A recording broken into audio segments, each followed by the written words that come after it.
hail, northern corn leaf blight, gray leaf spot. If your corn is under stress, you are too. Get Veltima fungicide, swift activity, with fast payback, an expanded application window. Makes life simple, and it's the secure choice. With powerful residual for visibly healthier corn. Swift, simple, secure. Veltima fungicide. Call your BASF rep today. Always read and follow label directions. Veltima fungicide is not registered in all states. There's an app to save on flights, an app to rent a bike, and an app to help you save for driving safely. The Allstate app gives you real-time driving feedback with DriveWise, giving you the power to lower your insurance cost. In fact, safe drivers can save 40% or more. Connect and save with DriveWise. You're in good hands. Download the Allstate app today. Savings may vary by state and driving behaviors. Subject to terms, conditions, and availability. Use of Allstate Mobile with activation of DriveWise required. Allstate Fire and Casualty Insurance Company and affiliates, Northbrook, Illinois. Divine Intervention is online at yourfortdodge.com. On Twitter at JMike1400. On this edition of the Iowa Business Report, the biggest problem is not unemployment, it's unfilled jobs. And I think that's going to grow in 2020 as more and more baby boomers keep retiring. We currently have over 7 million unfilled jobs. That could go up to 10 million as more and more baby boomers keep retiring, and younger people either are not equipped or not willing to do the jobs that baby boomers are willing.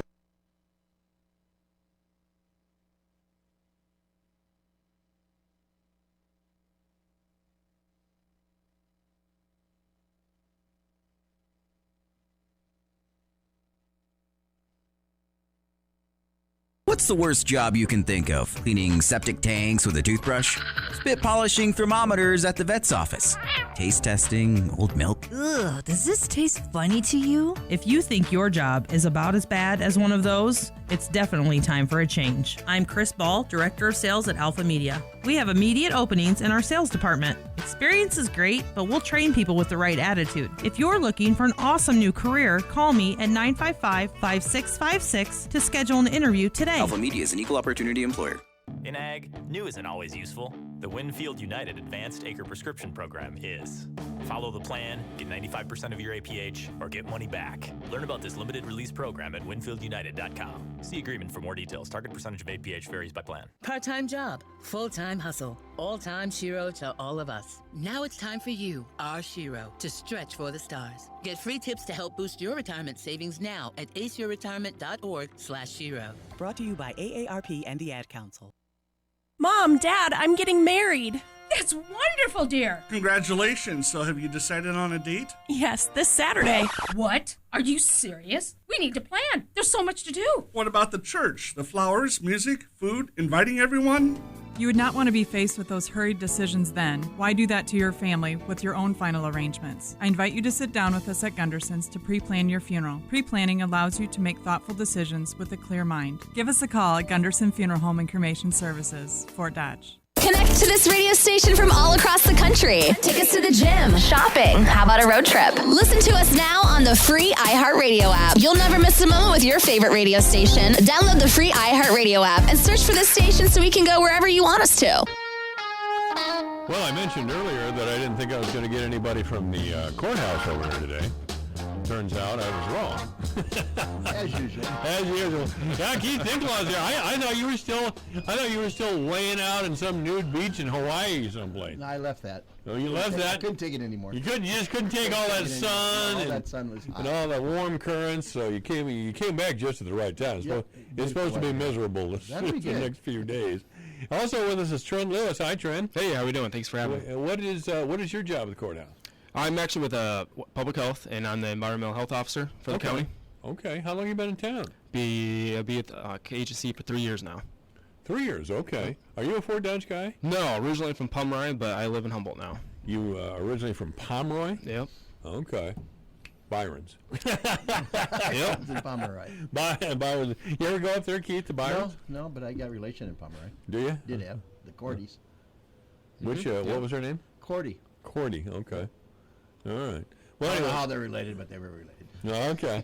So I don't know whether to talk with you about your trip to Hawaii or to talk to Trim. Or sanitation. That's the most important thing of all going on in the county. We got to keep the crap. He'd probably be mad if we ignored him. Absolutely. That's okay with me. I got going on. Okay, Trent, what's going on in Fort Dodge and Webster County? Yeah, so it's actually perfect timing that I come on. Next week, I am partnering up with the University of Iowa, and we're going to do some well testing. It was brought to my attention a month ago that Fort Dodge Airport is one of 7 airports in the state that uses a it's called poly and perfluoralkyl substance, PFAS is what it is, what we call it short. Right over my head. Yeah, it's so what it is, it's a compound that firefighting uses for when they do their trainings out in the airports. And the Fort Dodge Airport is like I said, one of 7 that uses this and is recommended by the FAA. And so since we were one of those choices, we needed to do some well testing to make sure that nothing's getting to our wells. Right. So what do you suspect? I mean, what is usually found in wells that we don't want, like phosphorus or something? Or? Phosphorus, what we do right now is we do testing for sulfate, nitrate, E. coli, chloroform. And E. coli, that's manure, right? That comes in manure? Yep. Is that in an animal feces or human? Animal or human. Okay. All right. Well, we don't want that in there. No, we don't. Nope. No. And that's something that we recommend to do on a yearly basis to have it checked. Yeah. And we actually do it for free through our grants to counties. Oh, we like that then. Yep. So it's free to property owners, and it's easy to do, and they get the results of it so they can keep track of it. Okay. You inspect all the septic systems too, don't you? Put them in? Yes, we do. Yeah. You have a great job going on. Yes. Checking for all this stuff. and if you're tearing down an acreage, you really need to make sure that you call. If you're closing a well, he needs to be there to make sure it's closed properly. Well, that's right. Because also you can get funded money back too in regards to we will. I'm sorry, what did you say? We can pay the homeowners to plug their wells. Right. Up to $500. Oh, okay. Well, heck, I'd make the call. But that is a good thing to remember, I guess. Yes, and not a lot of homeowners know that. Yeah. It needs to be done. They just can't bury them and close them up. They have to be plugged with what is it, bentonite or whatever they bentonite, yep. They dump a bunch of bentonite. Bentonite. Yep. What is that? It's a form of rock salt type stuff that you dump into the wells, and it forms up and it breaks down the well itself. Really? Yep. Okay. All right. So, do we get a lot of those? I mean, is there a lot? Do you do a lot of that sort of work, or? Yeah, we have contractors that do that. I'm there to approve the formation of it and making sure that the homeowners do get paid with the paperwork on the process. Okay. And roughly in a quarter, for every 3 months, we probably get between 2 or 3 well plugins. Now, are these tests that you're talking about, the well testing, are those mandatory? I mean, they're not mandatory, but we also recommend it just so we can keep track and knowing what is out there. And they're free, of course. For the people living, drinking the water. I mean, that's the most important thing. If you got a baby out there and your family farm or something that's drinking water, you don't know what's in that well. Is that? You don't. It's and you do it. I mean, it's great. It is.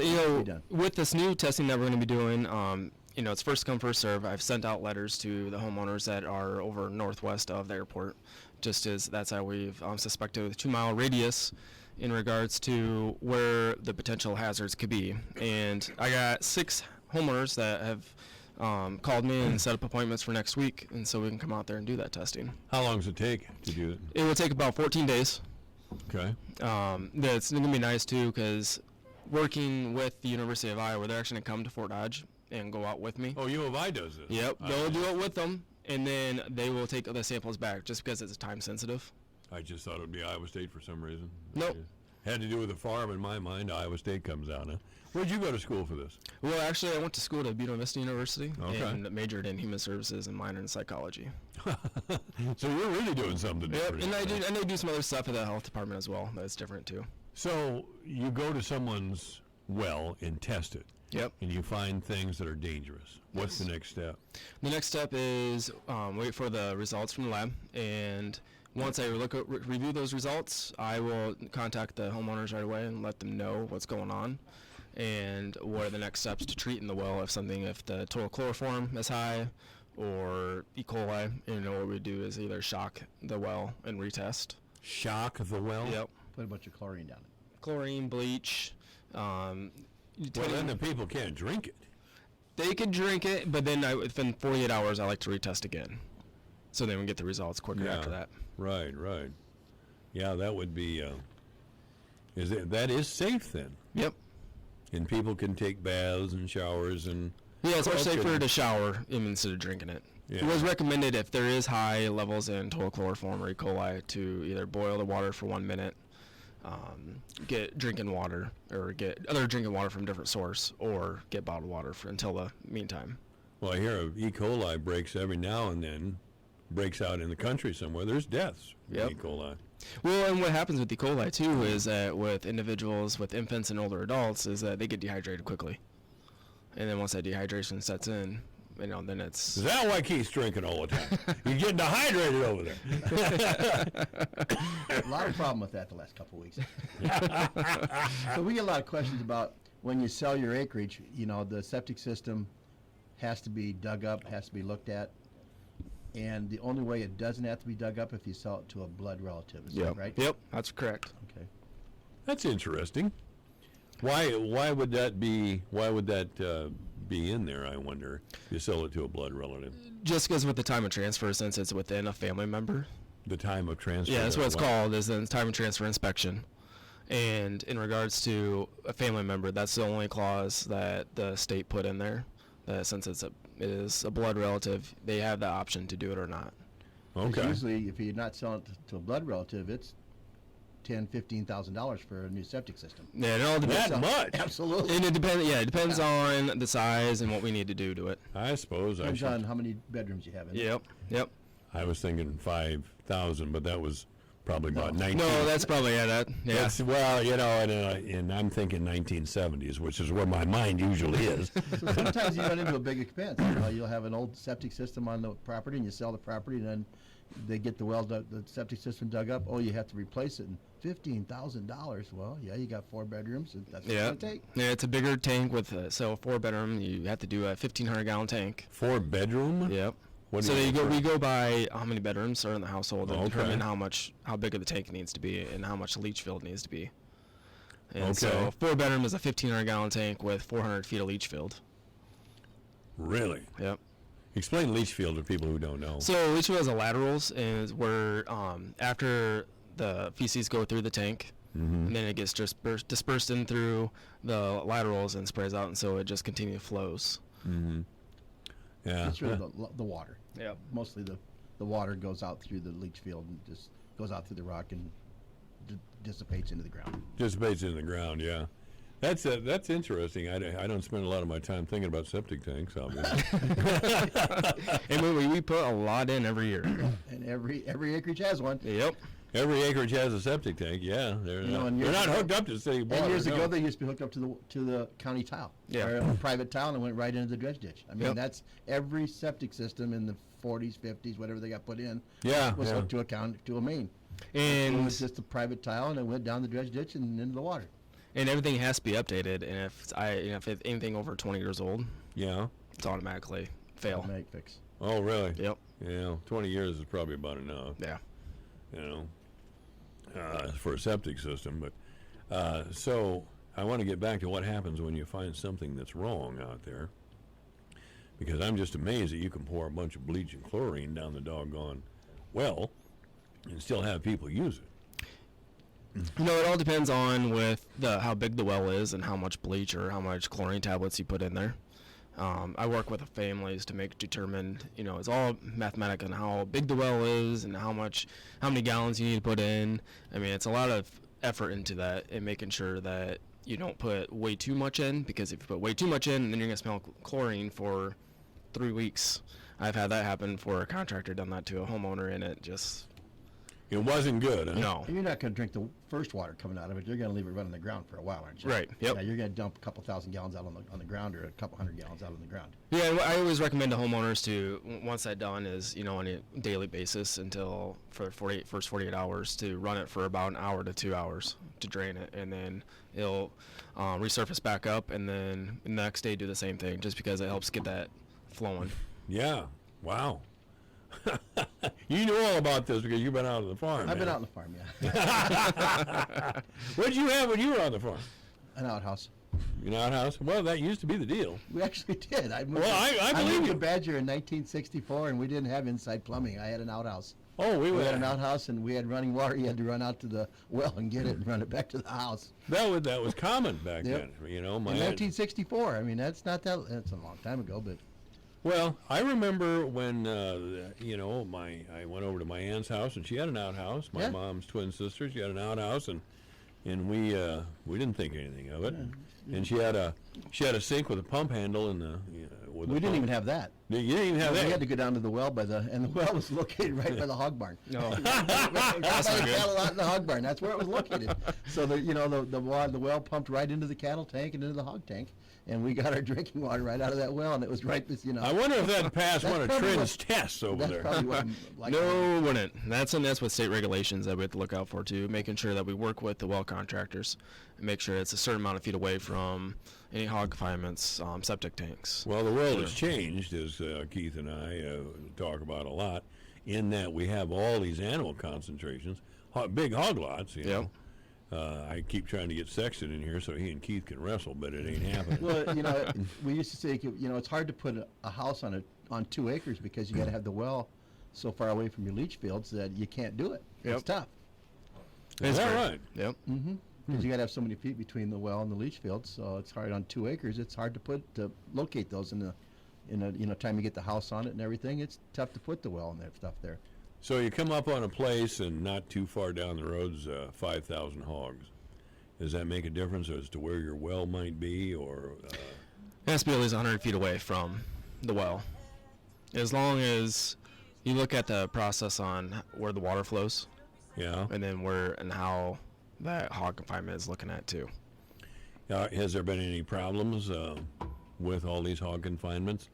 And finding E. coli or whatever in wells? In our area, anyway? Yeah, there's been some incidences where we've had some issues with that, but then we've got it corrected. From spreading, though, isn't it? Yeah. From spreading the manure too close to the wells. Yeah.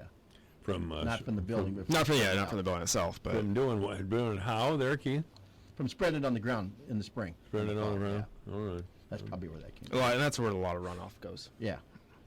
I used to work, I used to have my own semi, and I'd hook onto a side dump trailer, and we'd haul manure from the chicken barns up in Vincent out to the fields. The farmers would buy it and want that manure out there. But we had to stay so far away from any creeks in the area. Do you have regulations on that? Or, are there regulations on that? Or Yep. Are these state regulations? Yes. Okay. Pretty stringent regulations. Yeah. You can't be close to a well, close to a creek. You can't, spray over top of culvert. They're pretty strict. Well, we wouldn't even know. Well, we knew where the creeks were. Well, one time we did get in trouble because of a well. We got in a whole bunch of trouble. They had to bring out a big end loader and take care of that the best they could. But yeah, it was. I remember that day. Yeah, we got. I don't know. We dumped how many 60, 80 tons out there. It was kind of a mess. But anyway, so do you do anything else in your job over there? Yeah, I also work with substance abuse items. What abuse? Substance abuse. Really? Yep. You test wells and you treat people for substance abuse problem? And that was my background. You are versatile. Yeah, mental health and stuff was my background prior to coming back to the county. Well, what do you do with people? We have a couple treatment centers here, don't we? And we work with them in prevention and getting the word out there, and with the Iowa Opioid Task Force, North Central Task Force. Yeah. I am part of that group as well. Okay. And so we're public health agencies. What we need to do to help prevent those type of with the opioid epidemic that's coming up, or that is in process going, and also with vaping too. Vaping is a big deal? It's a very big deal, especially with the kids. How did I survive all those years of hanging out in taverns smoking Lucky Strike cigarettes? I wonder. Have you looked in the mirror lately? That's how we did it. We built up a heck of an immune system. Does anyone have anything they'd like to confess? At AM 1400 KVFD. With your KVFD news update, I'm Rob Jones. The identity of the victim in yesterday's murder here in Fort Dodge has been released. The victim has been identified as 45-year-old Angela K. McLeod. She was found unresponsive when officers arrived at a residence on North 14th Street yesterday morning and then was pronounced dead. The Fort Dodge police were dispatched shortly after 9 a.m. yesterday to respond to a call about an altercation at the home. The police arrested 28-year-old Fort Dodge resident Mark D. Russell and charged him with first-degree murder. Police believe that Russell grabbed an object from the residence and used it as a weapon, striking the victim. In sports, high school basketball action from last night. Clarion Goldfield Downs with a sweep over Eagle Grove. Clarion Goldfield Downs would take the girls' game by a score of 60-37. And in the boys' game, the Cowboys would double up Eagle Grove 76-38. The South Central Calhoun Titans with a sweep over Alta Aurelia last night in games that you heard on 105.9 The Beach. The South Central Calhoun girls with a 46-33 win. They've won 4 of their last 5. And in the boys' game, the Titans a winner 76-56. The South Central Calhoun boys with 6 wins in a row. South Central Calhoun is at Pocahontas area tonight, a 5:45 p.m. scheduled start time for the girls' pregame show with the boys to follow, 105.9 The Beach. The St. Edmund Gales will be on the road tonight in action at Hampton Dumont Cal. The St. Edmund boys look to make it 3 wins in a row, and they look to complete the season sweep of Hampton Dumont Cal after winning the first matchups on December 6th. A 6 p.m. scheduled start time for the girls' pregame show with the boys to follow on your home for St. Edmund Sports, Sunny 99.7. And both of those games available online at yourfortdodge.com. The Iowa Central women's basketball team was a winner at home Sunday over Des Moines Area Community College, 67-61. The game was a tight one, tied at 50 after 3 quarters, but the Tritons would outscore DMAC 17-11 in the fourth to earn the victory. Mardasia Cross led the way for the Tritons with a double-double performance, 22 points and 13 boards. Isabel West added 19 and 8 boards. In the men's game, Iowa Central would fall to DMAC 80-54. DMAC came in ranked 3rd nationally in the JUCO rankings and lived up to the hype as they wasted no time, jumping out to a 39-17 halftime lead. 2 Tritons in double figures, led by Zach Folks with 13. Folks has scored in double figures every game since his debut for the Tritons on January 8th. For KVFD from the Jerry Sheeter Newsroom, I'm Rob Jones. This is AM 1400 KVFD, the voice of Fort Dodge. It's 2:33. Obituaries this hour brought to you by Gunderson Funeral Home and Cremation Services at 1615 North 15th Street, Fort Dodge. You may contact Gunderson Funeral Home and Cremation Services by calling 515-576-7128 or online at www.gundersonfuneralhome.com. Luann Dutcher has passed away. Luann Dutcher's funeral was this morning at 11 o'clock at Gunderson Funeral Chapel. Again, Luann Dutcher has passed away, and her service was this morning at 11 o'clock. Gunderson Funeral Home and Cremation Services brought you the obituaries for this hour. You may contact Gunderson Funeral Home and Cremation Services by calling 515-576-7128 or contact them at 1615 North 15th Street here in Fort Dodge.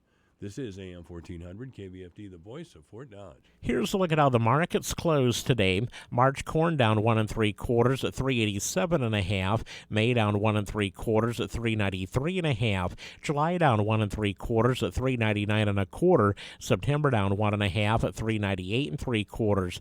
March soybeans down 13 3/4 at 916. May down 13 1/4 at 929 3/4. July down 12 at 943.5. August down 11 1/4 at 948. March wheat closed up 11 cents at 581.5. Soybean meal down 150 a ton at 299.10. February live cattle up 2 cents at 126.37. April down 2 at 127.22. January feeder cattle down 27 cents at 145.07. March down 32 at 144.67. February lean hogs down 32 cents at 67.35. April down 27 at 73.82. I'm Dwayne Murley. This is AM 1400 KVFD, the voice of Fort Dodge. It's 2:35. First of all, in the weather, sunny with a high of 19 today. Wind chill factor temperatures 5 to 10 below or more. Yeah, we're in winter. Overnight, some snow, temperature rising to 30 by 5 in the morning. Wind chill factor temperatures will be around 0. Tomorrow, more snow, high 34. New snow accumulation up to 2 inches. On Thursday, a good chance of snow, cloudy with a high of 33. On Friday, a good chance of snow, cloudy with a high of 33. Saturday, mostly cloudy with a high of 33. Sunday, partly sunny with a high of 34. And on Monday, it'll be sunny with a high of 35 degrees. Right now, pretty cold, 14 degrees at AM 1400, KVFD, the voice of Fort Dodge. Some measure success by Italian suits, corner offices, and luxury yachts. Farmers measure success differently. It's breathing fresh country air, taking care of the people you love, and knowing how to measure success in your soybean acres. That's smart. With Credenz soybeans, you get a precise variety bred to fit your acres. And that Credenz variety comes with agronomic expertise and local insights from your BASF team. So plant your sign of success. Talk to your authorized Credenz retailer or local BASF seed advisor. Always read and follow label directions. Sometimes it's fun to get punched. Get a punch card at the general store now, and for every $15 you spend, you'll get a punch. If you get 5 punches, then you'll receive $10 off your next purchase. From housewares to children's wear to toys and everything in between, if you spend $15, you get a punch. On your card. Get a punch card now at the general store. And don't forget, everything at the general store is always tax-free, and all proceeds go toward helping people in our community. The general store, 12 North 25th, Fort Dodge. If it looks like fine wood or designed concrete but cleans up with water, it must be tile from Jim's Carpet One. If it looks like imported glass from Italy but it cleans up with water, it must be tile from Jim's Carpet One. If it looks like grout but doesn't have to be sealed each year, it's definitely tile from Jim's Carpet One. If you've been thinking about some updates to your home before spring, well, you know it has to be Jim's Carpet One. Remember, for all your flooring needs, it must be Jim's Carpet One. Yes, this is Dean Sternberg at Jim's Carpet One. It's time to head over to Jim's Carpet One, East on Business 20 in Fort Dodge. Michael Devine at AM 1400 KVFD. Listen to this. Making radio great again. That's right, we're back and we're making radio great again here at AM 1400, KVFD, the voice of Fort Dodge. I'm Michael Devine, and this portion of the program brought to you by the Webster County Farm Bureau. And joining us again today is a past president of the Webster County Farm Bureau, Steve Peterson from beautiful downtown Slifer. How you doing there, Steve? Good. How are you, Mike? I'm real good. You sound a little head congested. I've been sick for about 5 days. It's been a long time since I had something this nasty. Well, you keep it on that side of the table here. Well, I almost didn't come in again today. I missed Thursday and Friday last week. Of course, yesterday was a holiday. But then I almost didn't come today. But I thought, well, it's not in me to miss that many days of work. I just, I've gone years without taking a sick day. Yep. But anyway, that's what happened there. Is this coronavirus that we're hearing about today, is that some sort of threat to agriculture, or is that just human beings? Or it sounds what I don't know a lot about it. I just heard we had a confirmed case in the United States. Right. It sounds like it's something that it's a variation of a pneumonia, I believe, that started up in I'm not even sure what part of China. I think it's an interior part of China. And it evidently has made its way, I'm assuming, through a traveler here to the shores of this country. So the CDC, I think, is on top of it, and they're testing, and hopefully they can keep that somewhat contained, because it sounds like it's a variant of a pretty nasty virus. So. Well, I hope I don't have that. Well, I don't think you haven't been to. I haven't been to China, and I don't think I've talked to anybody who's been to China lately.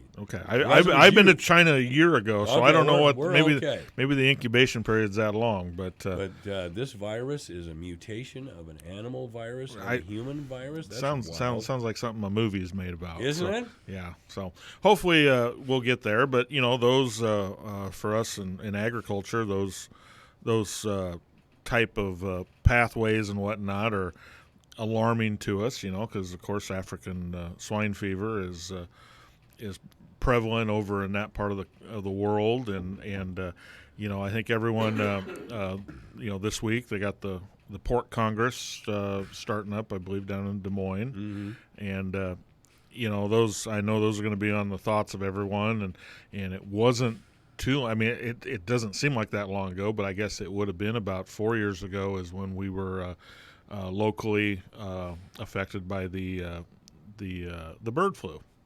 and all the precautionary and that was devastating. The procedures that happened, with that. So again, it's while this is quite a ways away from us right now, it's a wake up call. We have to be vigilant and have to have plans in place, and and plan, when the virus, these things come to us, not if. So some proactive measures and planning go a long ways. Sure, yeah. Well, it's it's a wild time again. Oh, it is. So it's always an interesting world. Yeah, and speaking, since we're kind of tipping on China, we can finally put to rest the Chinese trade agreement was coming up next. for phase one. Now, it's not that we can quit talking about it. That's what we want to talk about, the different phases. Because we have now got a signed, sealed, and delivered phase one. A lot of people, I think, thought, the markets would just go crazy and some, we'd see an instantaneous bounce on this thing. So I think there's a little disappointment there. However, when these were signed last week, there is a 30-day phase-in period. So this agreement doesn't take effect for, it'd be about 3 more weeks now. There's no they did come out, and there was a lot of speculation if this was going to happen, but they've made pledges, I guess is probably the safest way to say it, of agricultural goods up to around $40 billion. Right. Now, that's an increase of about $25 to $26 billion that they did. I think 2017 was the biggest year of purchases of our agricultural products to China. So that's a pretty sizable increase, and I think there was some concern of where that's at. They didn't put specific numbers on individual items, but they did list, the basic agricultural goods and whatnot. Right. I think some people were expecting maybe a little more itemized, we're going to buy X amount of billion of soybeans and this and that. Well, they're not going to put numbers to them because China is still going to be a market buyer. They're going to buy when it's low, and they might pull out when it's high, and so it could go higher than that. But those are kind of the numbers they're giving us. In reference, now the not to get off the China, but the USMCA deal that has now been passed by the House and the Senate, so it's just waiting for the president's signature when he gets back from Europe. For agriculture here in the United States, those are our 2 biggest trading partners. That's about a $40 billion deal also. Mm-hmm. So this size and scope could be that of what we're doing with our neighbors to the north and south. So it's a big deal. How this it's going to take time. It's going to we're kind of lost a lot, or I guess we didn't really lose it, but we've not been doing a lot of trades overseas with China here. They have been buying some beans, sporadically, but as Craig Hill said, it takes years to put together one of these. Sure, it does. And when you unwind them, it's not easy to wind them up. Correct. Again. So and unfortunately, or I guess there is a 30-day implementation period. But right now, I believe we're approaching, or if we're not already in, the Chinese Lunar New Year. So that's kind of like they shut down a lot of their practices and whatnot in this time period. So we anticipate, some promising things, and the markets like stability. Now, we've had kind of a roller coaster. We sold off when we got the deal signed and the markets went down. That was kind of frustrating. And then Friday we had a bounce up. Now today we had a little bounce back. There's so much stuff going on. I think some sorting out, but nobody knows what to trust after all of this. Correct. And I think personally the markets are going to need some hard sales. Yeah. They're going to need some validation that this is a real deal. This is going forward. And then of course. We're coming into the South American weather, South American crops. There's a lot of moving parts on here. We've got this political football that seems to be going on out in Washington right now with all their activities of always. And then you have all the world events. Let's have an end to all this and focus on what's good for the country. So it's that's not radical, is it? No, you wouldn't think so, but it's going to be it's encouraging to start putting some of these pieces of the puzzle together. Now, as a mechanism, this phase one agreement is basically an agreement in principle to commit to buying certain areas. They've got industrial purchases and a lot of other purchases. The ultimate goal will be, I believe, and maybe there's going to be more than one, but I believe the phase two, which will be the completion of the entire trade package with China, there was no tariffs taken off on this phase one. However, there was the understanding that there's no additional tariffs would be put on. So I think some of the market was a little disappointed by not losing some tariffs, but the tariffs are going to be held in place as leverage to get the bulk of the deal done. So this is more or less a good faith gesture. Now it's going to be up to see if the Chinese follow through with their good faith gesture, because they have not always been the most reliable and consistent trading partner. So it's going to be kind of a courtship between the two countries again as we enter into this new area of trade. I think it's from listening to the speeches and the signing, I think they definitely have agreed that we're better together than we are apart, and there's mutual benefit for both countries. So, and you had to give China a way to take that posture too. They're a very proud and an old country, and they needed a path out, and we needed a path out to try to move forward. So, with that being said, again, the United States-Mexico-Canada agreement, the USMCA, that has been now passed. It's been signed by Mexico, so it's official in Mexico.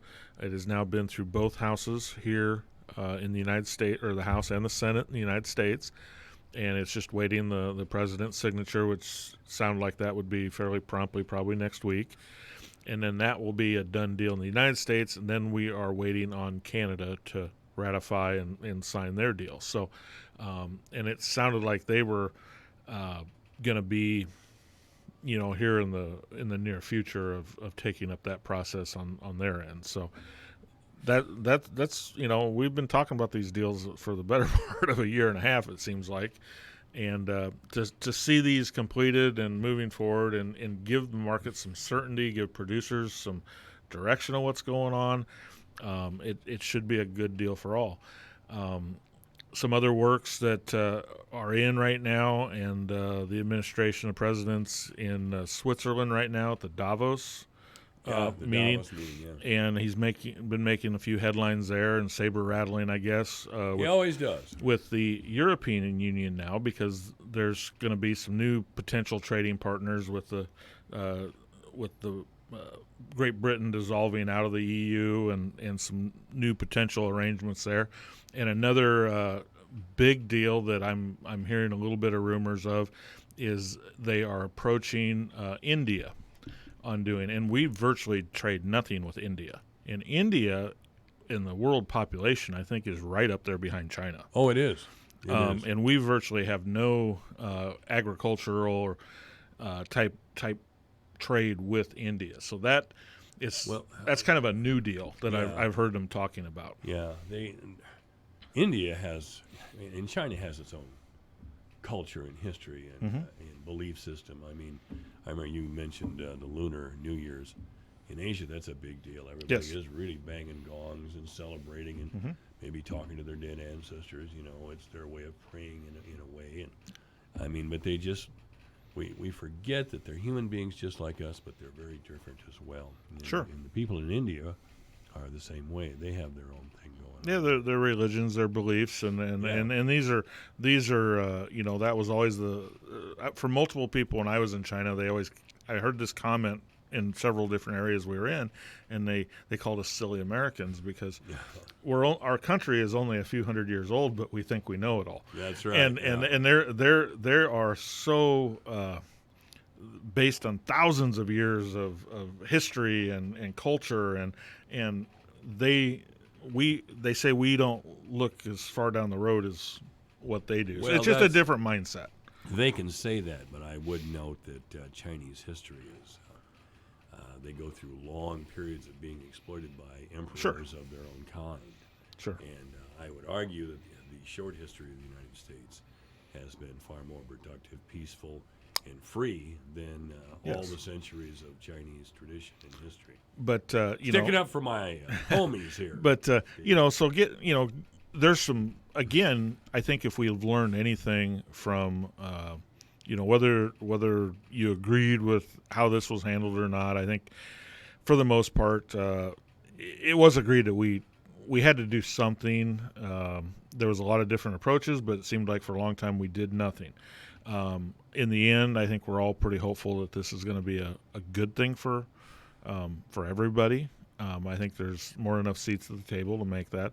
But it goes to show that there's a lot of other trade deals that we can do, and we shouldn't get so reliant on just one country or one marketplace to sell these things. So we need to keep hammering at it. So just because we get some of these done, we need to keep pushing forward with new and improved deals everywhere. Oh yeah.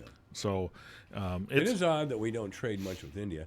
I was getting into that multicultural thing there just for a minute because I have no idea what kind of food they eat there, or what they would need to import, or what they do export. Yeah, it's kind of an unknown deal. But a lot of these countries, just like China, we talk here in this country about middle class and my experience over there was a lot of the people, as they get a better job, they make a little more money, they have the opportunity to buy a car, they have an opportunity to buy better food, to live in a better apartment, to kind of I guess move up from where they're at, and the sky's kind of the limit. There's no if they're creative and hardworking and they can better themselves, but once they once their diet, I think that's protein in their diet, whether it's pork, chicken, beef, once they have that and of quantity in their diet, they don't want to give it up. That's right. And so again, you get into some of these other Asian countries and cultures, and they're definitely willing to try and introduce. It's there's things over here that chicken feet. That's something that's just not in our deal, but that's a big thing in the Chinese market. I've seen them everywhere. So and there's a lot of different cuts of meats and just how they cook it, and I didn't really see a place where you could go order a big old ribeye.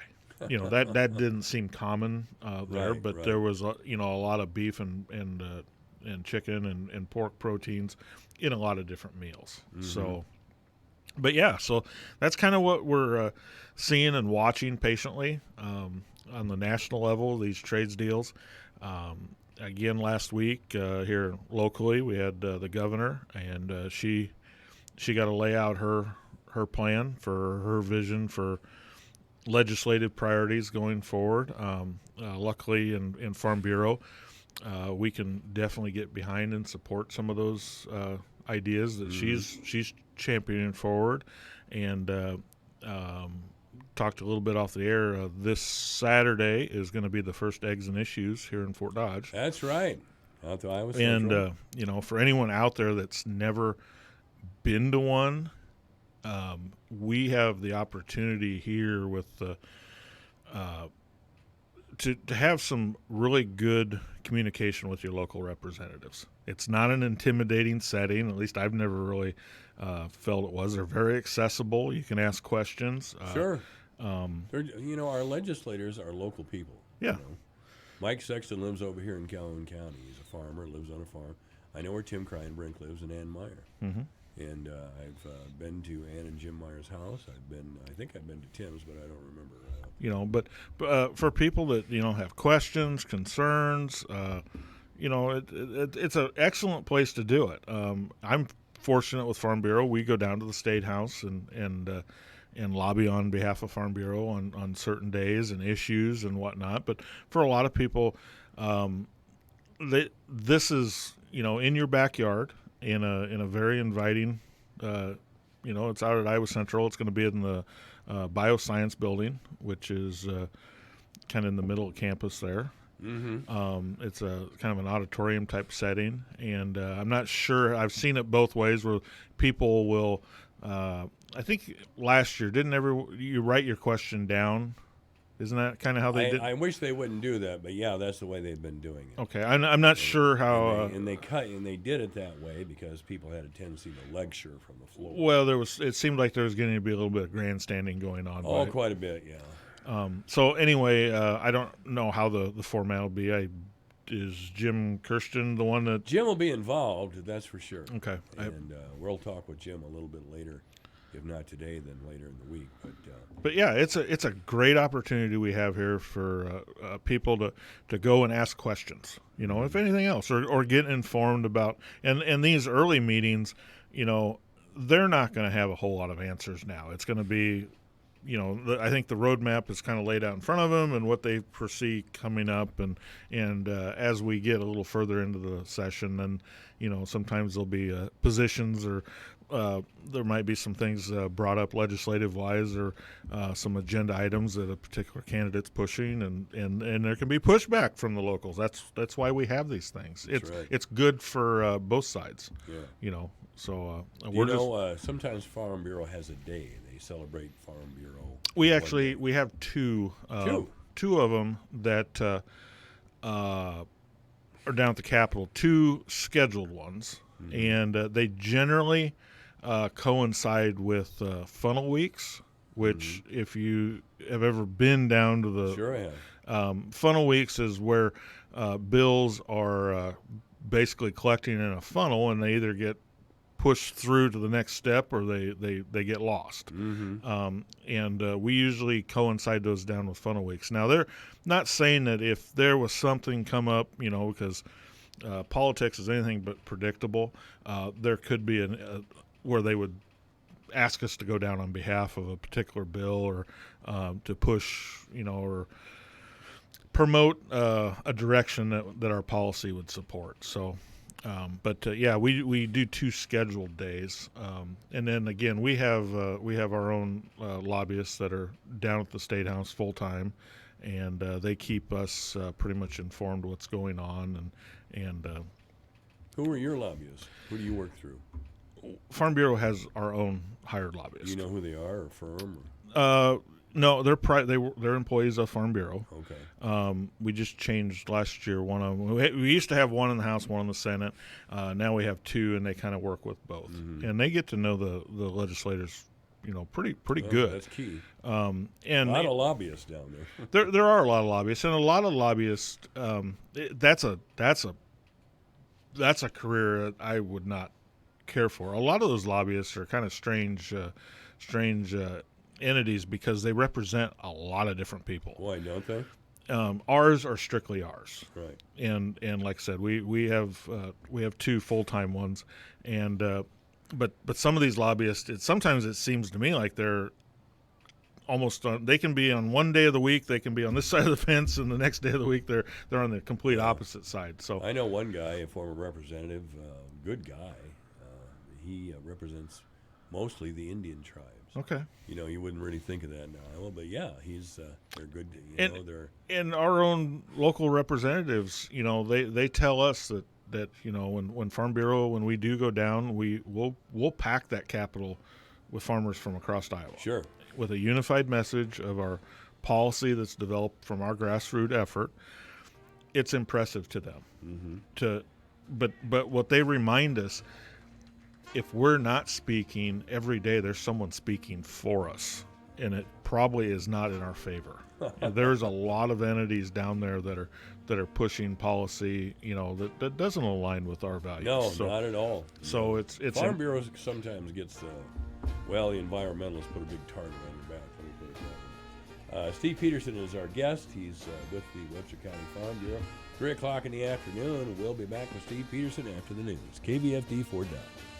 For exciting Panther sports, keep it right here on your home for University of Northern Iowa sports in north central Iowa. The voice of Fort Dodge, KVFD, Fort Dodge. This is a Fox News alert. A Senate debate on the impeachment trial. Elisa Brady. When the Russia investigation failed,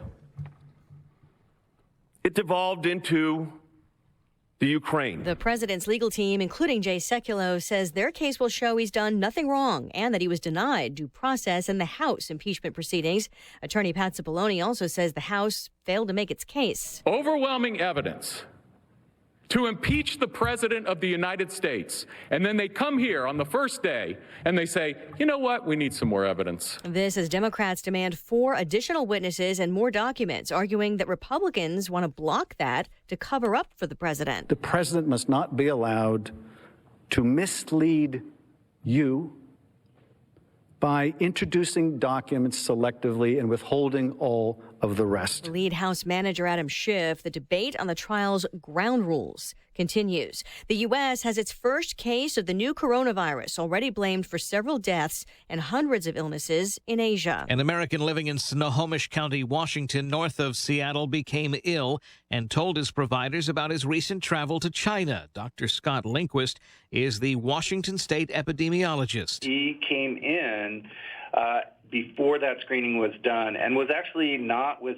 symptoms when he came into the United States. That patient is isolated and is a low risk to the public. The U.S. Centers for Disease Control will now also screen inbound passengers from China at Atlanta and Chicago O'Hare airports, in addition to screening underway at San Francisco, LAX, and New York JFK. Eben Brown, Fox News. The spread of the virus getting part of the blame for a sell-off on Wall Street affecting travel stocks. The Dow down 151 at the bell. America is listening to Fox News. I'm Nick Soboleski, a Select Quote agent with a true story that could save you hundreds of dollars a year. A woman named Linda just called. Her husband, Ray, has a $300,000 group life insurance policy, but is changing jobs and can't take it with him. Well, I shopped the many highly rated term life insurance companies we represent and found Ray, who is 41 and takes medication to control his cholesterol, a 10-year, $500,000 policy for under $27 a month. That's almost twice the coverage for less than half of what he had paid. If SelectQuote hasn't shopped for your life insurance, you're probably paying too much. For your free quote, call 800-597-0315. That's 800-597-0315. 800-597-0315. Or go to SelectQuote.com. Since 1985, we shop, you save. Get full details on the example policy at SelectQuote.com/commercials. Or price could vary depending on your health, issuing company, and other factors. Not available in all states. New Jersey becomes the first state with a permanent ban from the legislature on flavored vaping products. The bill, signed into law by Governor Phil Murphy, will cut off any sale or distribution of vaping material. It will not punish those who already have vaping equipment. In a statement, Governor Murphy said this action will protect everyone from the hazards of electronic cigarettes. The state Senate and Assembly passed the measure last week. It will take effect in April. CDC numbers show 60 people nationwide have died from vaping-related illness, while more than 2,600 have been sickened. New Jersey's Department of Health reports more than 100 confirmed and probable cases, with 1 death. Gernal Scott, Fox News. Boeing now says it could be June or July before the grounded 737 MAX jets are cleared by the FAA. We've had a lot of drip bad news on Boeing. We had the CEO leave, new CEO put in place, and now with this 737 MAX jet, a major question about what's going to happen with that plane, with that airline, so important to Boeing's bottom line. They have spent so much money developing this plane, getting it into the marketplace, and now they're having to pay airlines because they can't use the plane. They've had to set it aside. Fox Business Network's Jerry Willis, today's announcement sent Boeing shares down more than 5% before trading was halted for pending news. And those Boeing losses also blamed were part of the sell-off on Wall Street. A burger chain that's been a fixture, especially in the southeastern U.S., for decades, files for bankruptcy protection. Crystals, citing debts of up to $100 million. The Chapter 11 filing just a few months after the company announced new executives and a franchising initiative. Crystals is the second oldest burger chain in the U.S. behind White Castle, both specializing in small, square burgers. I'm Lisa Brady, and this is Fox News. From the Jerry Sheeter Newsroom, I'm Rob Jones. The identity of the victim in yesterday's murder here in Fort Dodge has been released. The victim has been identified as 45-year-old Angela K. McLeod. She was found unresponsive when officers arrived at a residence on North 14th Street yesterday morning and then was pronounced dead. The Fort Dodge police were dispatched shortly after 9 a.m. yesterday to respond to a call about an altercation at the home. The police arrested 28-year-old Fort Dodge resident Mark D. Russell and charged him with first-degree murder. Police believe that Russell grabbed an object from the residence and used it as a weapon, striking the victim. A Central Iowa man's passion to protect the public while employing fellow veterans led him to start a new business. Mike Hines of Conrad is retired from the U.S. Army after more than 20 years of service and has started a business called Mission First Training Group. As a result, Hines has been reaching out to prospective clients such as businesses, churches, school districts, and more. He's employing veterans who formerly served in the U.S. military special operations forces, law enforcement, and other professions. Hines and his team specialize in leadership and training development, emergency operation planning, preparation and response planning, situational awareness and self-defense techniques, and much more. A Spencer man is facing several charges after a domestic disturbance call turned into a standoff with police at a home on Sunday. Radio Iowa's Matt McWilliams with more. Upon arrival, officers determined the suspect, 21-year-old Dawson Walker, had threatened the occupants of the home with a gun and was keeping them locked inside. Officers made entry into the house and evacuated the occupants safely, along with removing the firearm. Police say Walker armed himself with a butcher knife and a standoff ensued. Walker eventually gave up and exited the home, where police took Walker into custody. Walker was charged with felon in possession of a firearm, domestic abuse assault while displaying a dangerous weapon, operation without owner's consent, false imprisonment, and interference with official acts. Matt McWilliams, Radio Iowa, Spencer. In sports, high school basketball action from last night. Clarion Goldfield Downs with a sweep over Eagle Grove. Clarion Goldfield Downs would take the girls' game by a score of 60-37. And in the boys' game, the Cowboys would double up Eagle Grove 76-38. The South Central Calhoun Titans with a sweep over Alta Aurelia last night in games that you heard on 105.9 The Beach. The South Central Calhoun girls with a 46-33 win. They've won 4 of their last 5. And in the boys' game, the Titans a winner 76-56. The South Central Calhoun boys with 6 wins in a row.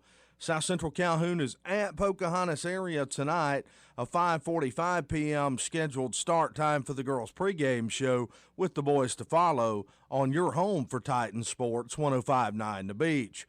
The St. Edmund Gales will be on the road tonight in action at Hampton Dumont Cal. The St. Edmund boys look to make it 3 wins in a row, and they look to complete the season sweep of Hampton Dumont Cal after winning the first matchup between the two teams on December 6th. A 6 p.m. scheduled start time for the girls' pregame show with the boys to follow on your home for St. Edmund Sports, Sunny 99.7. And both of those games available online at yourfortdodge.com.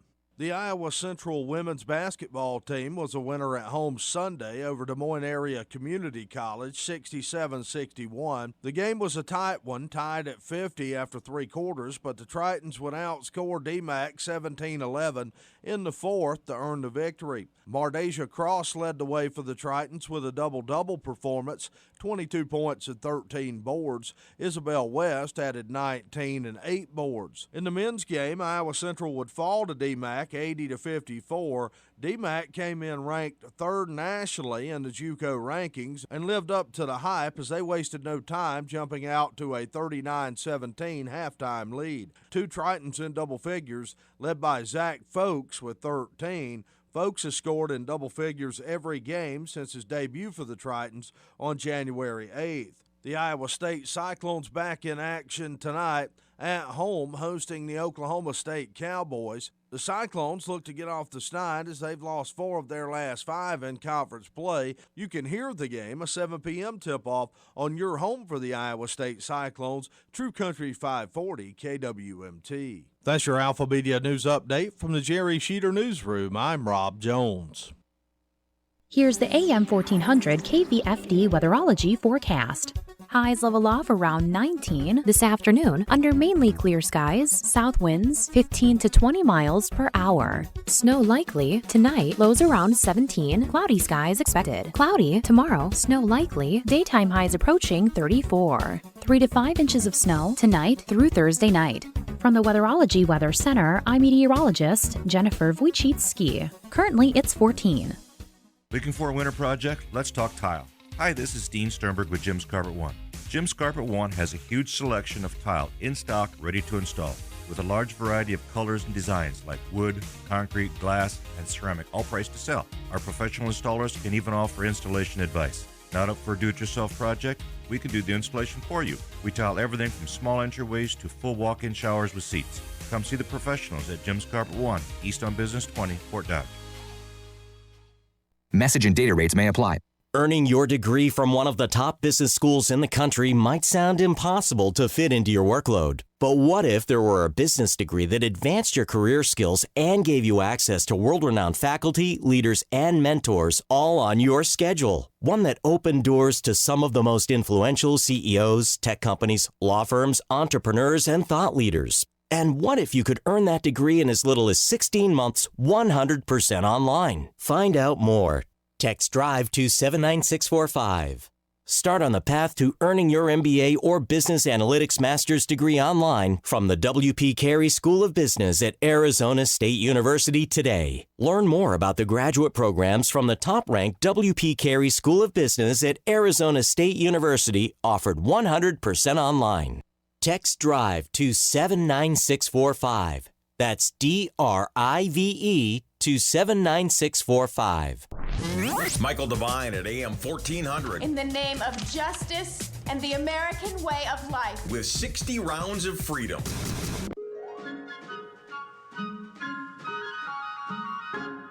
Since it's going to snow anyway, we might as well sing about it. The weather outside is frightful, but the fire is so delightful. And since we've no place to go, let it snow, let it snow, let it snow. I think that's the way it was over the weekend. We didn't have any place to go, so let it snow, let it snow, let it snow. Steve Peterson's here from the Webster County Farm Bureau, and of course this portion of the program brought to you by the Webster County Farm Bureau. And yeah, we're getting into winter again here. It is. Winter's back, just like last year in the second half of January. Mother Nature shows up with Old Man Winter. Remember what it did last year? I don't want that to happen this year, man. We went for, it started about January 15th, and it was brutal for the next 2 months. Right. I mean, brutal. I mean, as a farmer, we're always looking at weather and comparing to years, and a lot of people coincide, but I'm optimistic we're going to have a normal spring this year. I don't know what normal really is. That's kind of a normal is it's dry in April for God's we actually have a spring. Yeah. But unfortunately, I keep listening to all these weather services, and they get into way over my head. They're measuring ocean temperatures and paths, and they're kind of saying that we're setting ourselves up for something similar to last year. Here in Iowa, we were as bad as it was here in Iowa. It was nothing compared to our neighbors to the north and our farmers out in the Ohio Valley, because they had conditions that we couldn't even comprehend. That was bad, huh? I believe in North Dakota, they have still not reached the 50% harvested mark yet. Oh, no. Really? So that I think they were at 48% harvested in corn. Now, granted, they don't have near the acres that we have down here in Iowa, but that just goes to show what they're dealing with, up in those extremities there. So it's some sort of spring. It seems like we go right from snow on the ground, and as soon as that ground temp starts getting about 50, we're rifling seed in the ground and we're off, and then it turns right to summer. Mhm. So I'd like to get back to more normal, have a spring and have a summer, but we'll see. Yeah, that would be nice. Wouldn't it? It would be nice, like a spring, a summer, and a fall. That would be great. Yeah, it would be great. But earlier this week we had our American Farm Bureau annual meeting, and that was down in Texas, and that's an opportunity for all the 50 states farm bureaus to get together, and they talk about policy, and there's a lot of meetings, and the president, not just President Trump, but all the presidents haven't been in the habit of coming to the Farm Bureau meetings, have they? All the 50 states presidents attend, yes. And then there's state delegations. No, I mean the president of the United States. Oh, actually, President Trump is he made an appearance on Sunday night, late Sunday afternoon. He is the first president that has been there multiple times, and he has been there every year of his presidency. So this was the third year that he attended, and he got pretty good response. I watched the video of it. He touts of American agriculture. They claim 83% are in support of the current administration, even through all the ups and downs and what we've been through. I think there's a belief that it is for the greater good of American agriculture. He did get some silence when he started talking a little bit about ethanol. I think that was about the most lukewarm of the reception he got down there. Andrew Wheeler, who is the director of the EPA, was also scheduled to speak, but he was unable to attend. I think there was a lot of people that were hoping he would have a chance to speak in front of that crowd. And there's also another issue that the EPA is dealt with. President Trump has repealed the Obama-era waters of the U.S., which was a very what we felt was a very overreaching rule process or set of rules that really didn't give a lot of clarity and big power grab is what we really felt, because it basically would have gave jurisdiction of the United States government to a mud puddle in your driveway. They would have laid claim to that water. We've been pretty lucky because that's who those people are. Currently, right now, they want to bring every aspect of our lives and environment because the regulatory control. Because the waters of the U.S. has been repealed on the Obama level era, it reverts back to an older rule set, which is still not the best rule set to have. President Trump, to our Farm Bureau body, did announce that they would be unveiling, and I think their plan was to unveil it at the American Farm Bureau Federation's meeting. However, it was not quite ready, and I don't know what the delays were, but they do have a new proposal that they will be introducing to replace waters of the U.S. So I don't know what it'll be called, but that is supposedly going to be rolled out here in the near future. Yeah. But again, I think a lot of support for the administration and what they've done, with the E15 year round, and I think a lot of people would like that to be a little quicker. The RINs and those waivers are still kind of a thorn in our side. Going forward, there's some ways around it. It's sell the ethanol to someone else. If the oil industries, if we can't play ball to them, let's find some new markets and move forward. But hopefully domestically, we can get to a point where if we're to blend 15 billion gallons, let's make it 15 billion gallons. End of story. I think that's a pretty clear rule and a pretty clear path forward for that. But Sonny Perdue, which is the Secretary of Ag, he was there, and he gave some interesting speech about modernizing some of the data reporting and the questions that are going on. We had a crop report last week, and they're always contentious of the information, the facts, how the information is gathered and compiled, and there's definitely some some room for improvement, but they also have to be cautious, because if they make too many radical changes, it could really distort the market information. And for all the USDA's faults and how they release these reports, I will say I've been to a lockup and went through the process of releasing these reports. I mean, they literally lock you in a building completely isolated from the world for hours, and there's no in or out, and they release this information, and then when they give the green light that it's like they turn the switch and all the internet comes on and the security is lifted and these reports are released to the world. It's a very procedural process, but you see kind of how antiquated it is. So Secretary of Ag is openly talking about maybe modernizing some information, how it's compiled, how it's completed, and I think that's going to be welcome to anyone in the market. So, it sounds like it was a very interesting meeting. It'll be neat to see. Iowa's always been very well respected at the national level. We've had a lot I'm glad to hear that. We've had a lot of our policies that are developed in our state that have been adapted by the national organization in the last few years. So it'll be interesting to see kind of a summary of how all that went down and where we stand on some issues like that. So.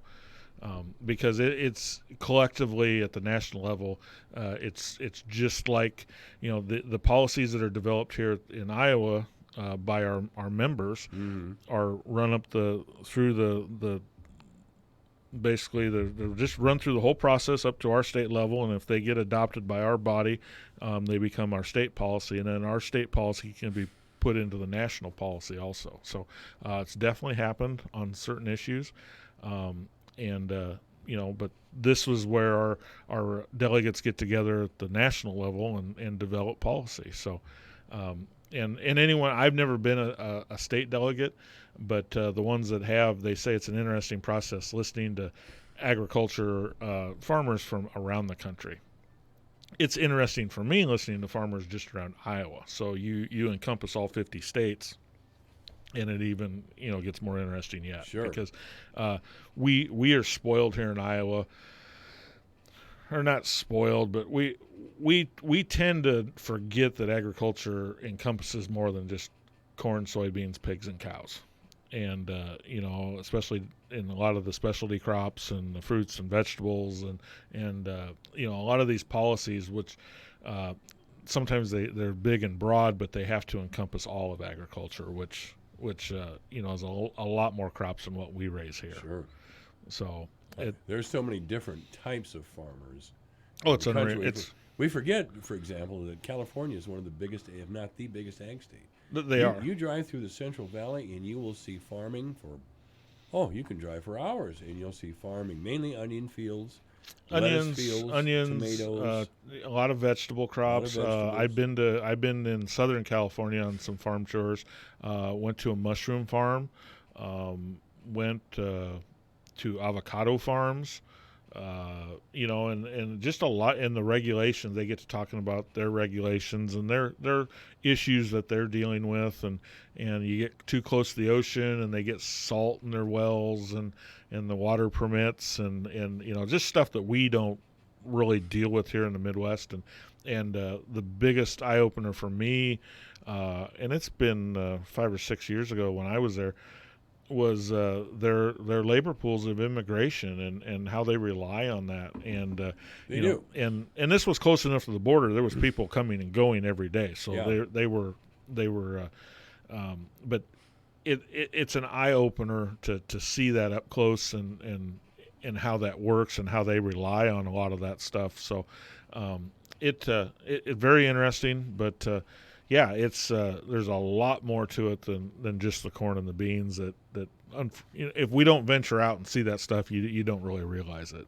But and vice versa, there's a lot of we heard a lot of the the avocado growers in Mexico were competition to them. So just like soybean and corn farmers, or especially soybean farmers, are big competition to the soybean growers here in the United States. And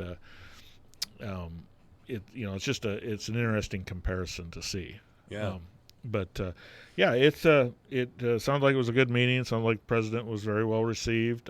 He did make a promise to be there next year, which, if I understand right, I believe he can fulfill that, because I don't think the inauguration would be till.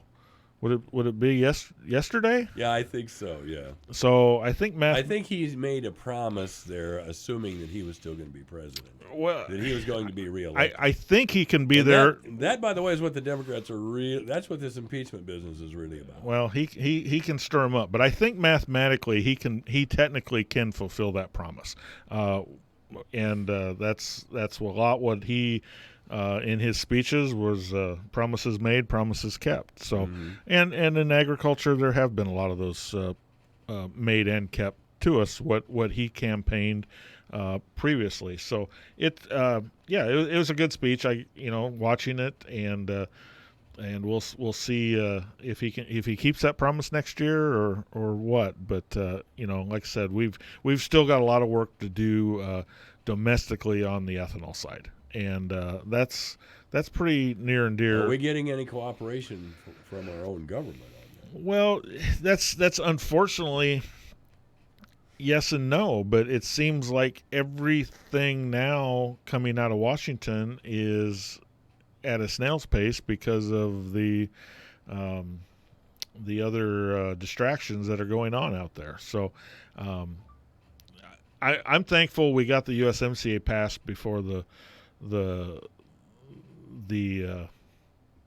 issues that are going on right now, because I definitely don't think we would originally we were going to wait till after this hearing, but they kind of had that delay, so they went ahead and pushed it through, and it went through I think on I think there was only 10 senators that voted against it. Okay. So there's and about 3 of those senators are on the presidential campaign trail. So I haven't really heard what and why they were against it. What their basis was to vote against that. Because I would think, there was a lot more to gain for especially the union workers and the automobile industries in that. They were I felt the big winners in that. That USMCA, it was it's like 26-year-old agreement. Well, there's a lot of things that need to be revisited, over time, and things change and industries change. But yeah, it was a 89-10 vote. So, but again, with all the noise coming out of Washington right now, I don't think we're going to get a chance probably to hear those 10 of why they didn't vote for it. Well, that's unfortunate, but that's the way it is. Yep, that's the way it is. Steve Peterson, go ahead and make your final thought. We don't have to bail here. No, I just was going to say it's a good thing. We can hopefully get it signed this week and or early next week, and we can quit talking about it. That is a good deal. Thank you, Steve. Steve Peterson's been here. He's with the Webster County Farm Bureau, and this portion of the program brought to you by the Webster County Farm Bureau. Michael Devine at AM 1400 KVFD. Listen to this. Making radio great again.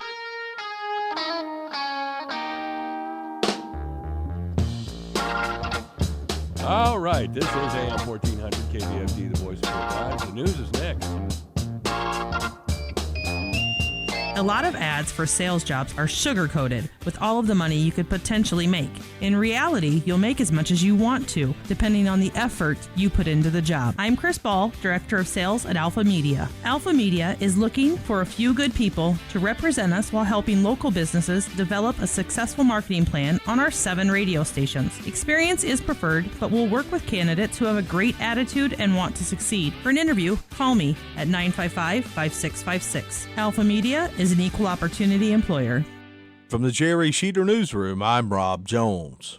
The identity of the victim in yesterday's murder here in Fort Dodge has been released. The victim has been identified as 45-year-old Angela K. McLeod. She was found unresponsive when officers arrived at a residence on North 14th Street yesterday morning and then was pronounced dead. The Fort Dodge police were dispatched shortly after 9 a.m. yesterday to respond to a call about an altercation at the home.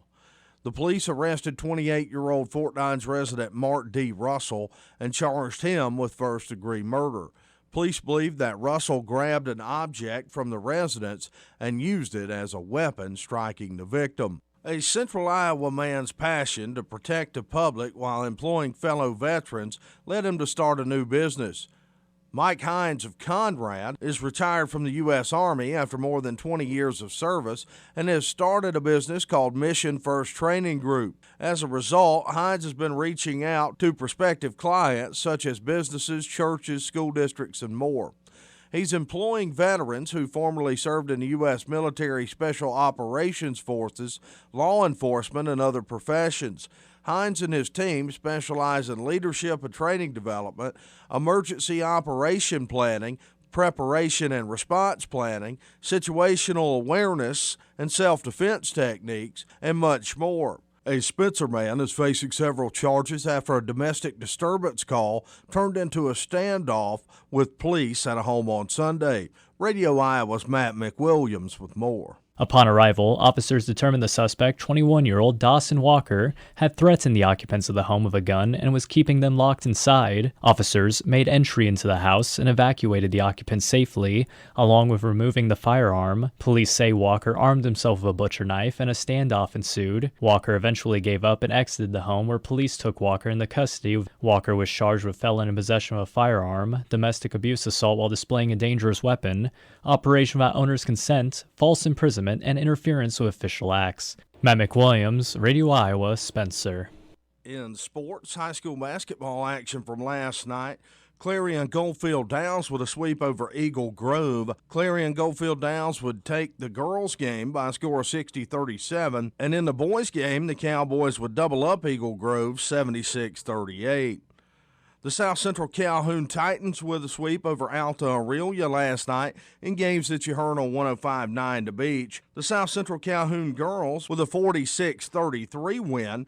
They've won 4 of their last 5. And in the boys' game, the Titans a winner 76-56. The South Central Calhoun boys with 6 wins in a row. South Central Calhoun is at Pocahontas area tonight, a 5:45 p.m. scheduled start time for the girls' pregame show with the boys to follow on your home for Titan Sports 105.9 The Beach. The St. Edmund Gales will be on the road tonight in action at Hampton Dumont Cal. The St. Edmund boys look to make it 3 wins in a row, and they look to complete the season sweep of Hampton Dumont Cal after winning the first matchup between the two teams on December 6th. A 6 p.m. scheduled start time for the girls' pregame show with the boys to follow on your home for St. Edmund Sports, Sunny 99.7. And both of those games available online at yourfortdodge.com.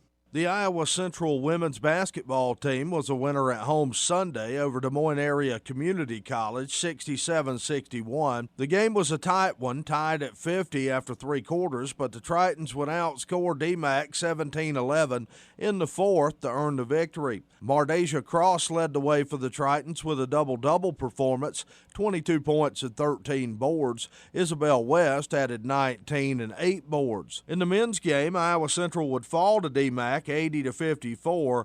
DMAC came in ranked 3rd nationally in the JUCO rankings and lived up to the hype as they wasted no time, jumping out to a 39-17 halftime lead. 2 Tritons in double figures, led by Zach Folks with 13. Folks has scored in double figures every game since his debut for the Tritons on January 8th. The Iowa State Cyclones back in action tonight at home, hosting the Oklahoma State Cowboys. The Cyclones look to get off the schneid as they've lost 4 of their last 5 in conference play. You can hear the game, a 7 p.m. tip-off, on your home for the Iowa State Cyclones, True Country 540 KWMT. That's your Alpha Media News Update from the Jerry Sheeter Newsroom. I'm Rob Jones.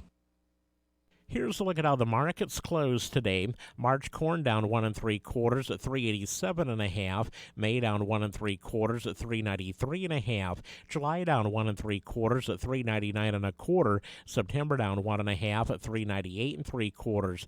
March soybeans down 13 3/4 at 916. May down 13 1/4 at 929 3/4. July down 12 at 943.5. August down 11 1/4 at 948.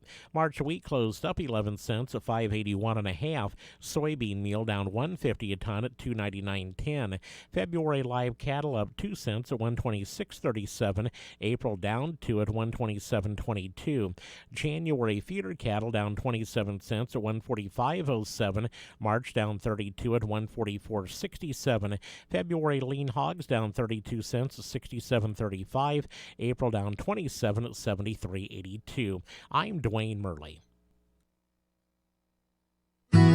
U.S. News and World Report released its annual assessment of the year's best diets, and the Mediterranean and DASH diets are at the top of the list. I'm Julie Harker with Healthy Living on Brownfield. The Mediterranean diet focuses on limiting red meat, sugar, and fats while eating more produce, nuts, and whole grains. The DASH diet is a hypertension diet that aims to lower salt intake. Nina Teicholz, Executive Director of the Nutrition Coalition, says the annual assessment is not updated with the latest science. The Mediterranean diet is really only supported by one clinical trial that has been retracted. The paper for it was retracted and then reissued, but has serious questions about the science behind it.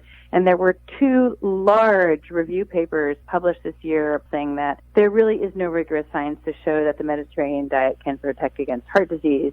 The DASH diet is really only appropriate for people with established hypertension with high salt diets, and it has never been tested in trials longer than 6 months. She says the report gives low rankings to low-carb diets, which have the science to back them up. Some 100 clinical trials, and that diet has been shown to be the only diet that...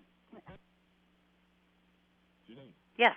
How you doing? Good. You? Yeah, real good. We're going to be on in 1 minute and 8 seconds. Sorry about the delay. Nope, that's not a problem.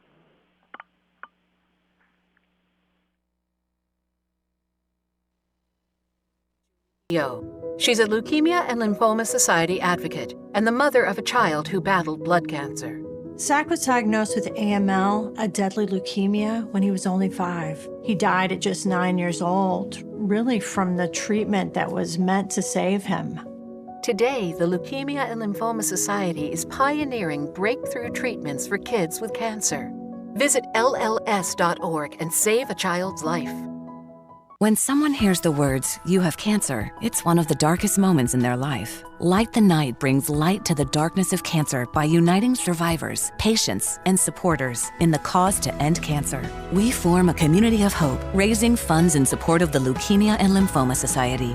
The discoveries made by LLS-supported research have led to breakthrough treatments for many cancers and other serious diseases. When we walk, cancer runs. Join the movement to end cancer today. Visit us at lightthenight.org. Michael Devine and Janice Valentine, now at AM 1400 KVFD. Wow, that sounded pretty dramatic. Michael Devine and Janice Valentine. Wow.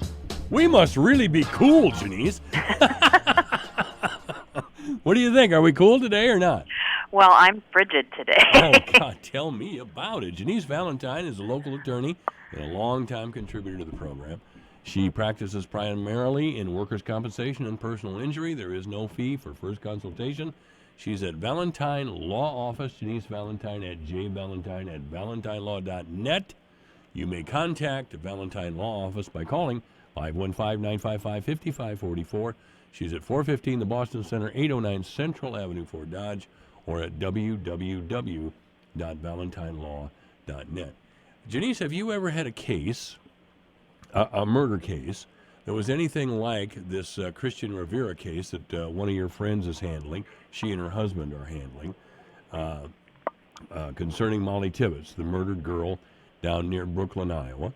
And Christian Rivera, of course, is the man in the country illegally who's accused of murdering her.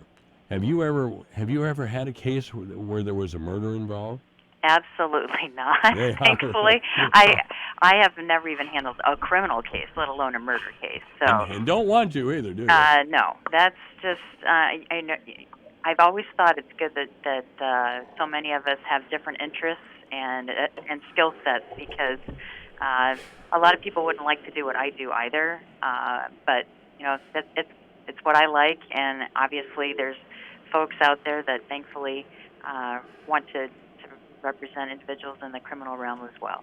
Well, again, the attorney that, gosh, her name went right out of my head now. Jennifer Fries. Thank you very much. She, before she was married, she worked here in Fort Dodge. Did she work in the county attorney's office, or where did she work? She was in the county attorney's office for a period of time, and then went into private practice. She was actually next door to me for a while. Oh. Yeah. So she saw both sides of it. She both represented defendants, but she also prosecuted them. So she's seen that angle from both sides of the fence. Well, the case stays in the papers and in the media, of course. Today there was another trial delay requested by the defense, and they continue to, and they've taken now part of their case in their complaints to the Iowa Supreme Court. The reason I'm bringing this up is that normal, everyday, red-blooded American people like me look at this and say, this man is obviously guilty. This man is guilty. Why are we spending enormous amounts of money trying to reduce this man's punishment, or perhaps even have him acquitted? I think I can speak for the vast majority of people in Webster County and the state of Iowa and tell you, we don't get it. We don't get it. And I understand that. It is a frustrating process in to the extent of what you're saying. When something looks obvious, the concern is sometimes what appears obvious isn't, and that's why we have some people that are wrongly convicted, because we had scenarios where there would be jurors that were all white, and as soon as you brought a black man into the courtroom, by golly, he was guilty. And it really didn't need to require any evidence. And so again, what appears obvious in one sense is not necessarily obvious. And so if it's me that's being charged with a crime, I want to make sure that it's done right. And that's really their job. Their job isn't to get anyone off. Their job is to make sure that he is got the proper representation and defense to protect his constitutional rights. And I get that that's not popular. I understand that. Well, because I think most of us sitting on the sidelines here think, well, that'll never be me. You know, and it's easy to think, oh, I would never be wrongly charged with a crime. Well, it happens more than you think. Well, I think I can safely say to you, Janice, that I will not attack a 20-year-old woman with a sharp object and stab her to death. I'm not planning on doing that either. Well, there's two of us. Very good. But this was a horrible crime, and it's got a lot of things attached to it, like illegal immigration, and Craig Lang is a very wealthy and powerful man in this state. All these things are going on. But the fact of the matter is that Mr. Bahina, and I'm not trying to be disrespectful and mispronounce his name, but Mr. Bahina Rivera actually confessed to the police and led them to where he had put Molly Tibbetts' body. You know, to me, I think that's the most damning evidence, because, you know, we all know from watching 2020, Dateline, whatever, you know, that there are people that have confessed to many things that they have not done. So the confession in and of itself doesn't hold a ton of weight with me. Again, to me, the most damning evidence is if you lead the police to the body, how many people know where the body is? Yeah, really. that I think is the hurdle that is the highest for them to climb. Yeah. Because, you know, it's much like any crime. There's a reason the law enforcement officials that are investigating the crime typically don't publicize the entire crime, and all the evidence, because the whole thinking is whoever did this is going to know those little nuggets that aren't out there in the public.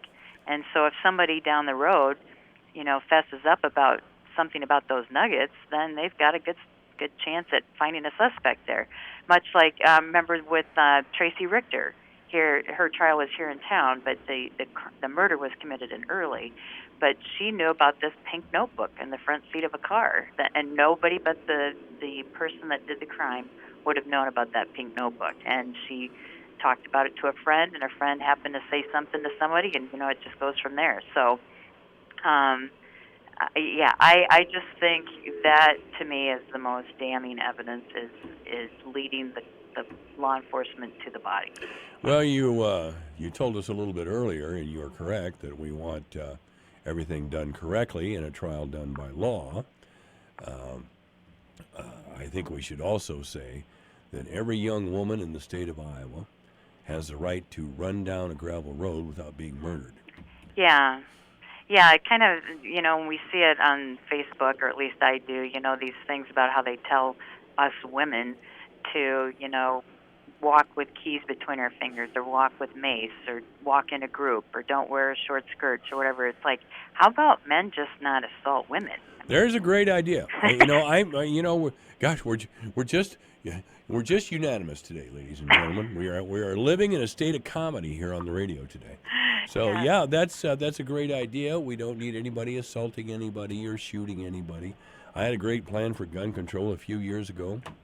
Everybody got a gun, but if you shot somebody, you got shot yourself immediately. End of story. Well, that's kind of the Wild West justice system, and it probably worked rather effectively back then. Excuse me, Janice, I'm sick as a dog. I know, I can hear it. This is AM 1400, KVFD, the voice of Fort Dodge. Janice Valentine is our guest. I was never a big fan of Hillary Clinton, and somehow she's making it easier for me not to be a big fan of Hillary Clinton. Yeah, kind of most all of us. Oh, man, I'll tell you. Now, she's beating up on Bernie Sanders again. I mean, Hillary, this was 4 years ago that Bernie Sanders ran against you for the Democratic Party nomination. Some people, such as me, thought that Bernie would be a better choice and that Bernie would have beat Trump. Because I really sensed that Hillary was so unpopular. I mean, she checked all the blanks, okay, on the job application. She was experienced. She was educated. All those things. But, we didn't trust her and we didn't like her. Right. And I thought that was going to work against her quite a bit. And by God, it did. And she got rid of Bernie and his... and Bernie actually went out and campaigned for her after it became obvious that Hillary was going to be the nominee. And she has responded with nothing but vitriol and anger and charges of misogyny and all these things. My God, woman, you're a rich woman. Go someplace and sit on the beach. Yeah, well, and I guess my point isn't so much that. It's just like, why do we keep making her relevant? It's over. I mean, She can't stand that, though. I think. Well, but if we don't give her a platform, and by we, I'm saying the media. Yeah.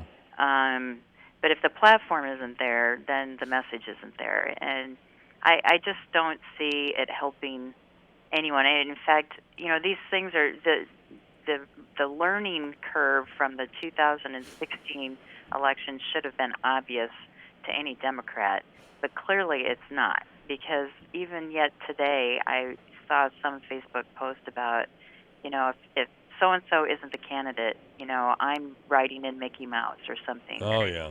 And I'm going, wow, you are obviously guaranteeing who gets elected in 2020. I don't understand how people can't. If you're on that side, why you would not learn from what happened in 2016. Well, I think the key to this all is for the Democrats not to be more obnoxious than Trump. But somehow they're pulling it off. I know. I mean, here's Robert De Niro. And I know you probably thought Robert De Niro looked hot without a shirt in Raging Bull when you saw it back in high school. But Robert De Niro just gets up on a microphone and says, F Trump. That's all he's got to say. That's it. And, he gets a big round of applause, and he just sits up there with that dumb look on his face. And I'm just embarrassed for him. I know. Because I was always a fan of his. I always liked his movies. Gangster movies, Raging Bull, as I mentioned, they're great movies. But this just, in his later years, he's just acting like a fool. And he makes the Democrats look like a fool. Well, and that's, I guess, where I'm at, and I think there's many in my camp that both parties have just gotten to the point where it's ridiculous. I mean, there's no substance there anymore. It's just on one side you've got not Trump, and on the other side you've just got people yammering about, I don't know, the economy. And something that's been puzzling to me, and this is taking a turn here, but we do that all the time anyway, right, Mike? Right. I get everybody's talking about their 401ks and the economy. I am not a financial wizard enough to understand how the deficit plays into the economy. Are we just ignoring the deficit and saying because interest rates are low and the economy's going and the stock market's up that everything is great? Or where does that come into play? Or is that just somebody else's problem because we're going to die? Well,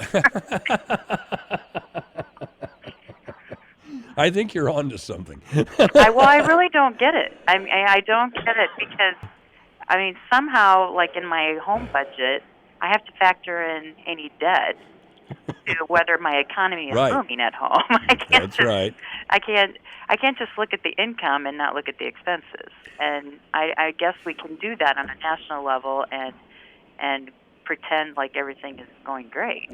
Well, Ronald Reagan famously said when he was in his first term in the White House that, we shouldn't really worry about all these things because we're just going to have a nuclear holocaust and everybody's going to be dead anyway. Well, there we go. He said, I that's not verbatim, but he really did say something like that. We're just going to have a nuclear confrontation.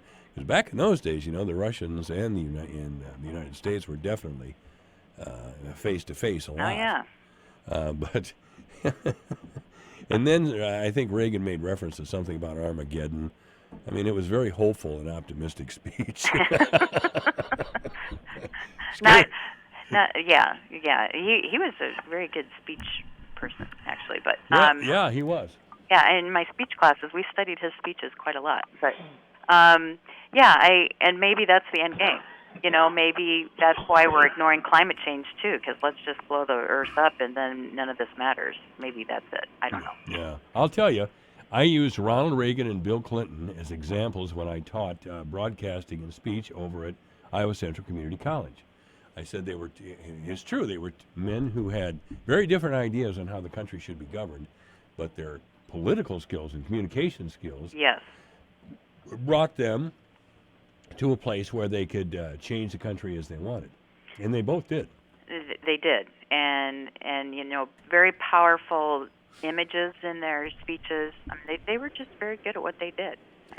Yeah, and by the way, I'm breaking up with Elizabeth Warren. Maybe I mentioned that to you already. You didn't. But I'm breaking up with her.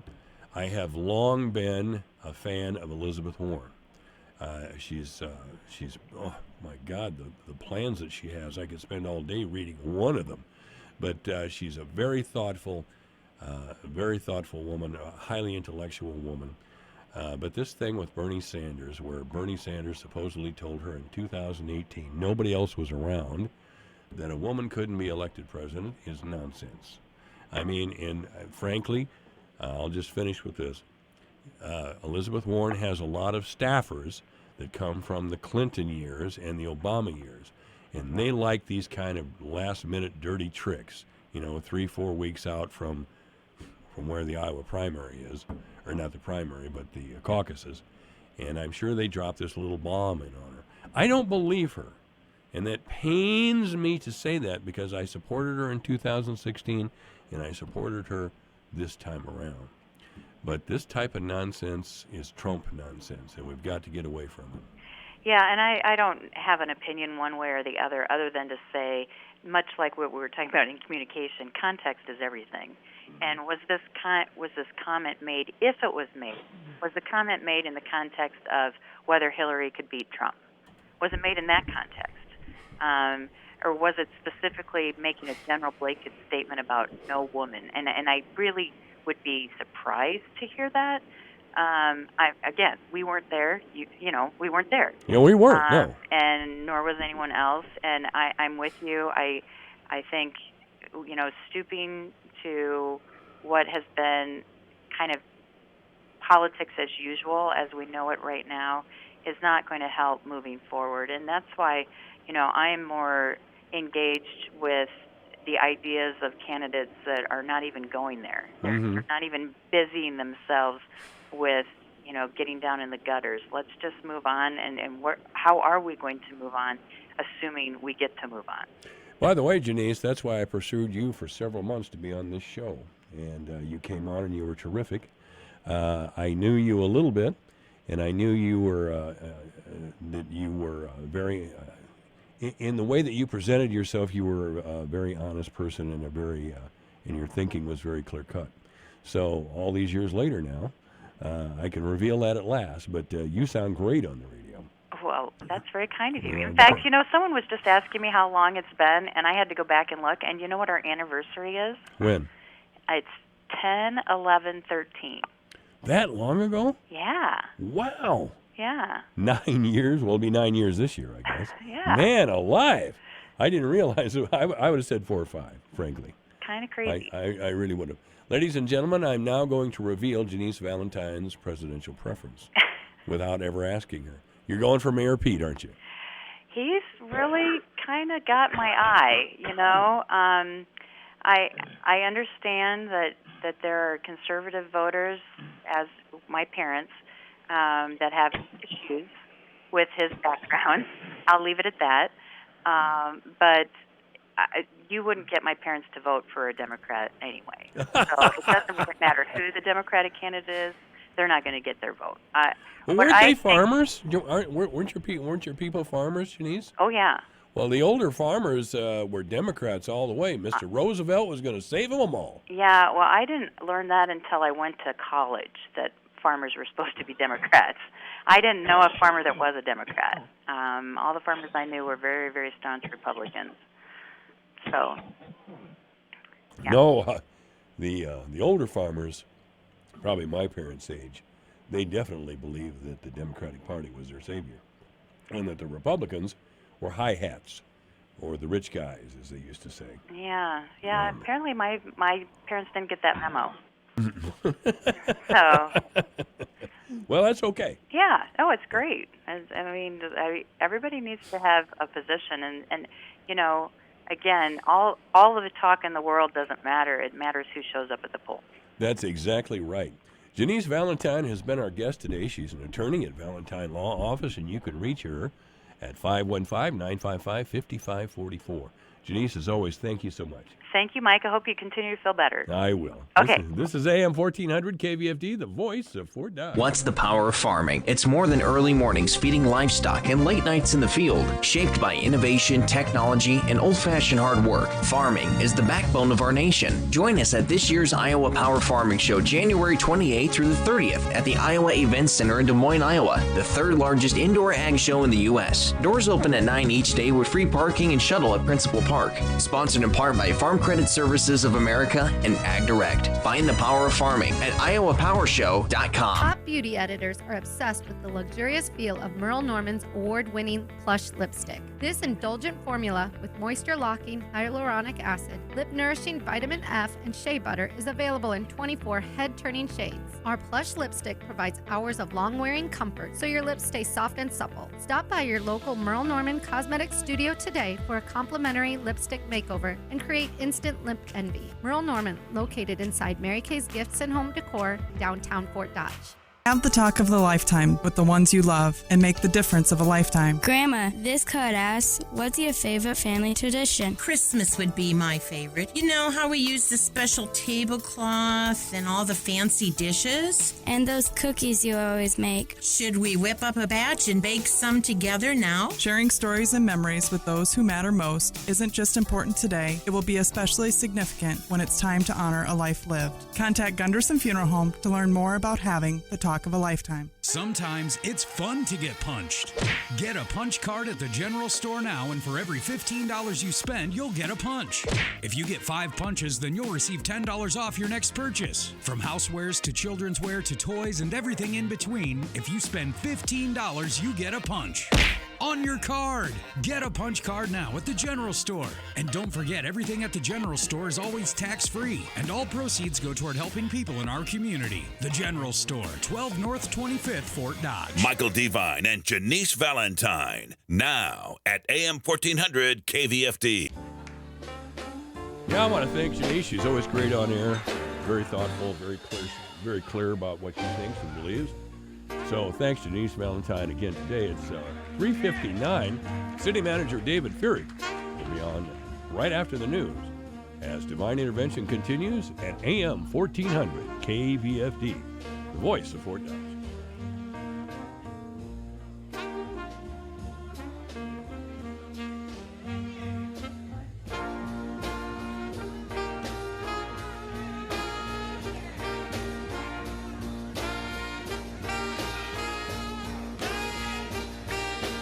If you're a gearhead or not, you'll enjoy the Under the Hood Car Show every Saturday afternoon from 2 till 4 on the voice of Fort Dodge, AM 1400 KVFD, Fort Dodge.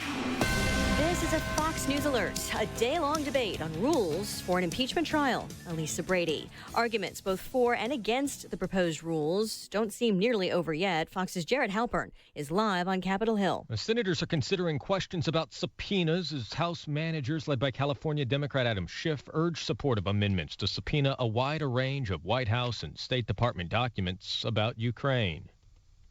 Not once during the House investigation did they ever say that a single document was privileged or a single witness had something privileged to say. A Republican-backed resolution authored by Majority Leader Mitch McConnell would delay questions about new documents and witnesses until after opening arguments and questions from senators. Nobody will dictate Senate procedure to United States senators.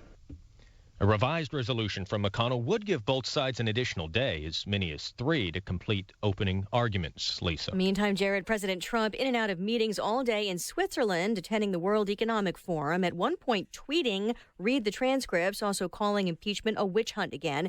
But he's focusing on other issues, including trade, and he's not ruling out tariffs on auto imports from Europe. If we're unable to make a deal, we will have to do something, because we've been treated very badly as a country for many, many years on trade. Meantime, the Commerce Department says it will not turn over to Congress a report on national security risks that may be posed by imported autos and parts, arguing it could interfere with ongoing negotiations. Honda just announcing it's recalling more than 2 million vehicles in the U.S. tied to a new Takata defect. This after years of recalls over Takata airbag inflators. The new coronavirus that has sickened hundreds in Asia is now in the U.S., a case confirmed in Washington state, someone who had recently traveled to Wuhan, China. Screenings of passengers from China are being expanded to 5 U.S. airports. America's listening to Fox News. I'm Nick Soboleski, a Select Quote agent with a true story that could save you hundreds of dollars a year. A woman named Linda just called. Her husband, Ray, has a $300,000 group life insurance policy, but is changing jobs and can't take it with him. Well, I shopped the many highly rated term life insurance companies we represent and found Ray, who is 41 and takes medication to control his cholesterol, a 10-year, $500,000 policy for under $27 a month. That's almost twice the coverage for less than half of what he had paid. If SelectQuote hasn't shopped for your life insurance, you're probably paying too much. For your free quote, call 800-597-0315. That's 800-597-0315.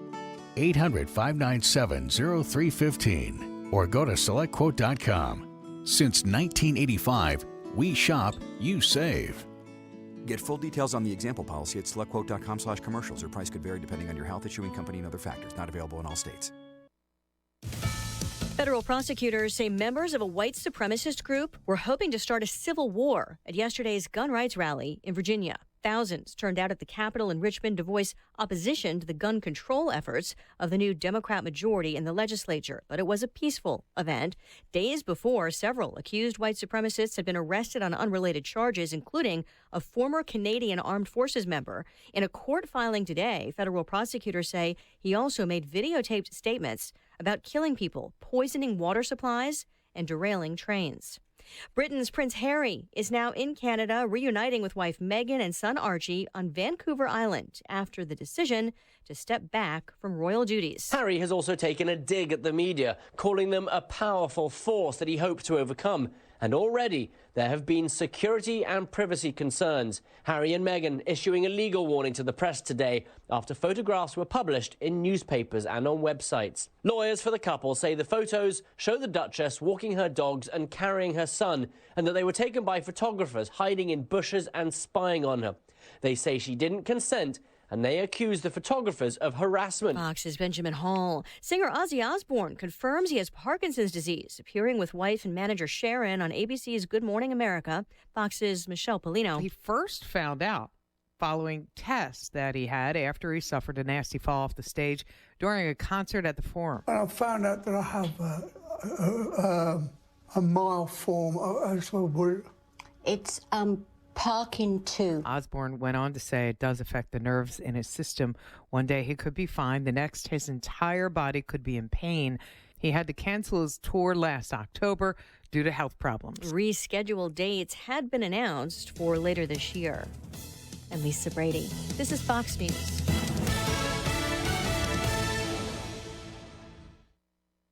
From the Jerry Sheeter Newsroom, I'm Rob Jones. The identity of the victim in yesterday's murder here in Fort Dodge has been released. The victim has been identified as 45-year-old Angela K. McLeod. She was found unresponsive when officers arrived at a residence on North 14th Street yesterday morning and then was pronounced dead. The Fort Dodge police were dispatched shortly after 9 a.m. yesterday to respond to a call about an altercation at the home. The police arrested 28-year-old Fort Dodge resident Mark D. Russell and charged him with first-degree murder. Police believe that Russell grabbed an object from the residence and used it as a weapon, striking the victim. A Central Iowa man's passion to protect the public while employing fellow veterans led him to start a new business. Mike Hines of Conrad is retired from the U.S. Army after more than 20 years military special operations forces, law enforcement, and other professions. Hines and his team specialize in leadership and training development, emergency operation planning, preparation and response planning, situational awareness and self-defense techniques, and much more. A Spencer man is facing several charges after a domestic disturbance call turned into a standoff with police at a home on Sunday. Radio Iowa's Matt McWilliams with more. Upon arrival, officers determined the suspect, 21-year-old Dawson Walker, had threatened the occupants of the home with a gun and was keeping them locked inside. Officers made entry into the house and evacuated the occupants safely, along with removing the firearm. Police say Walker armed himself with a butcher knife and a standoff ensued. Walker eventually gave up and exited the home, where police took Walker into custody. Walker was charged with felon in possession of a firearm, domestic abuse assault while displaying a dangerous weapon, operation without owner's consent, false imprisonment, and interference with official acts. Matt McWilliams, Radio Iowa, Spencer. In sports, high school basketball action from last night. Clarion Goldfield Downs with a sweep over Eagle Grove. Clarion Goldfield Downs would take the girls' game by a score of 60-37. And in the boys' game, the Cowboys would double up Eagle Grove 76-38. The South Central Calhoun Titans with a sweep over Alta Aurelia last night in games that you heard on 105.9 The Beach. The South Central Calhoun girls with a 46-33 win. They've won 4 of their last 5. And in the boys' game, the Titans a winner 76-56. The South Central Calhoun boys with 6 wins in a row. South Central Calhoun is at Pocahontas area tonight, a 5:45 p.m. scheduled start time for the girls' pregame show, with the boys to follow on your home for Titan Sports 105.9 The Beach. The St. Edmund Gales will be on the road tonight in action at Hampton Dumont Cal. The St. Edmund boys look to make it 3 wins in a row, and they look to complete the season sweep of Hampton Dumont Cal after winning the first matchup between the two teams on December 6th. A 6 p.m. scheduled start time for the girls' pregame show with the boys to follow on your home for St. Edmund Sports, Sunny 99.7. And both of those games available online at yourfortdodge.com. The Iowa Central women's basketball team was a winner at home Sunday over Des Moines Area Community College, 67-61. The game was a tight one, tied at 50 after 3 quarters, but the Tritons would outscore DMAC 17-11 in the fourth to earn the victory. Mardasia Cross led the way for the Tritons with a double-double performance, 22 points and 13 boards. Isabel West added 19 and 8 boards. In the men's game, Iowa Central would fall to DMAC 80-54. DMAC came in ranked 3rd nationally in the JUCO rankings and lived up to the hype as they wasted no time, jumping out to a 39-17 halftime lead. 2 Tritons in double figures, led by Zach Folks with 13. Folks has scored in double figures every game since his debut for the Tritons on January 8th. The Iowa State Cyclones back in action tonight at home, hosting the Oklahoma State Cowboys. The Cyclones look to get off the schneid as they've lost 4 of their last 5 in conference play. You can hear the game, a 7 p.m. tip-off, on your home for the Iowa State Cyclones, True Country 540 KWMT. That's your Alpha Media News Update from the Jerry Sheeter Newsroom. I'm Rob Jones. Here's the AM 1400 KVFD Weatherology forecast.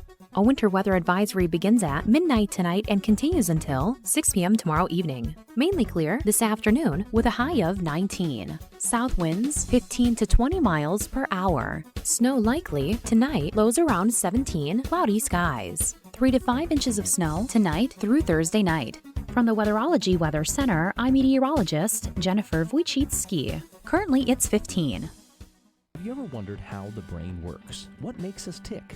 Join me, Greg Woods, every Wednesday morning for all the latest news on the brain, on aging, and the science behind it all. It's The Mind Boggles, every Wednesday morning at 8:30 on AM 1400 KVFD. Michael Devine, the Doctor of Truth. Does anyone have anything they'd like to confess? At AM 1400 KVFD. That's right, I'm Michael Devine, the Doctor of Truth. Joining me for this half hour is the City Manager of Truth, David Fierig. So you've gotten another promotion from me there, David. City Manager of City Truth. Manager of Truth. How's it going, Mike? Well, I'm doing real good. You have something on, well, a few others who work with the city, is that you usually know the answer to practically everything. Well, some of the others kind of got a, I don't know. I don't know. I find myself doing that a lot, too. Well, you know, it happens to us all. Me, because I'm getting senile, I think, and you, because that's running the city is a big job. Yeah. Does the chief of police answer to you, or does the chief of police answer to the council and mayor? To me. All right, he answers to you first. Okay. Roger Porter, by the way, usually is here Tuesday at 2. He didn't make it today because he's chief of police. Oh. He had to do something else, which is fine with me. So all department heads then answer to you. Nobody answers directly to the council or the mayor. So it's a little interesting. There are 2 department heads that answer to the council. Jeff Nemmers, as city clerk, answers to the council, and then Mark Crimmins, the city attorney, answer to the council. Well, Crimmins just doesn't give a damn, right? He just doesn't answer to anybody unless he wants to. He's a contracted attorney. It's not like there's a legal department he's Right. heading up. He's by contract. And then there are 3 departments that answer to their respective boards. So Rhonda Chambers answers to the airport board. Mm-hmm. Rita Schmidt answers to the library board, and then Eric answers to the Blandon board. So they're not necessarily directly under my authority, even though they're all part of the management team, and they're all part of the department heads and decision making, everything that goes along with that. But they have separate boards they have to answer to. I like Crimmins' attitude, frankly. I do. By the way, ladies and gentlemen, I should tell you that for the very first time since his election, Andy Fritz will be on the program right about 4:35, 4:40 this afternoon. Oh, Andy's back on. Andy's back on the air. He'll be here by phone, which I mean, we can't answer questions, but he's got that whole job thing going on, Yep. It's a huge bummer. You and I have jobs too, don't we? Yeah. Sometimes it just isn't but convenient. this is kind of part of our job. This it's is it's your job directly, and I can call this part of my job. No, I think it is part of your job. It's good government, I think, to have as many city officials on the air as we can possibly have. Try to get our message out there. Well, yeah, try to let be as transparent as possible so people know what's going on. When I took this job, we were still a town of wild rumors. Rumors would begin to circulate. And, some of the craziest damn things you never want to see or hear, Yeah. And I played a part in kind of putting out those fires that were started by people who just wanted to discredit a program or discredit somebody else or any of those things. Yeah, it's amazing. I didn't see anybody else stepping up to the plate to do it. For a town our size, we tend to do things that make us feel like a small town. Rumors and gossip and all that stuff tends to fly. Oh, we are a small town. Come on, man. 25,000, we're not real small. Well, not by Iowa standards, maybe, or maybe not north central Iowa standards. We're the biggest town between, let's see, here in the Minnesota border, but I don't know if that's a big deal. This is AM 1400, KVFD, the voice of Fort Dodge. Good afternoon. You're on the air with City Manager. I'd say for every fire you put out, you probably started another one. You think so? Oh yeah. Just talk to Ferry about spring cleanup. You want? Well, see, I'm a fighter for truth and justice, and every now and then, the city manager of truth turns into, Dr. Evil, and he must be fought against. And he's got evil plans for our cleanup days. I'm trying to get him to reinstitute autumn cleanup, but he's being very resistant. Here, light that match. Get her going. Get her going. Yeah, there we go. Good enough. Hey, thanks a lot. Yeah, thanks. All right. Yeah. I don't know if that was a question or not. No, I think that was a statement. I think it was a statement, yeah. I run into that a lot when I get the mayor on the phone. Excuse me. You and I are both sick today. I know. I get the mayor on the phone and ask for calls for the mayor, and somebody calls up and takes a shot at me. As if I think they're Matt's friends, actually. Could be. Could be. So, was the city ready for the big first blizzard of the year? I think so. I think they did a pretty good job. I think you were.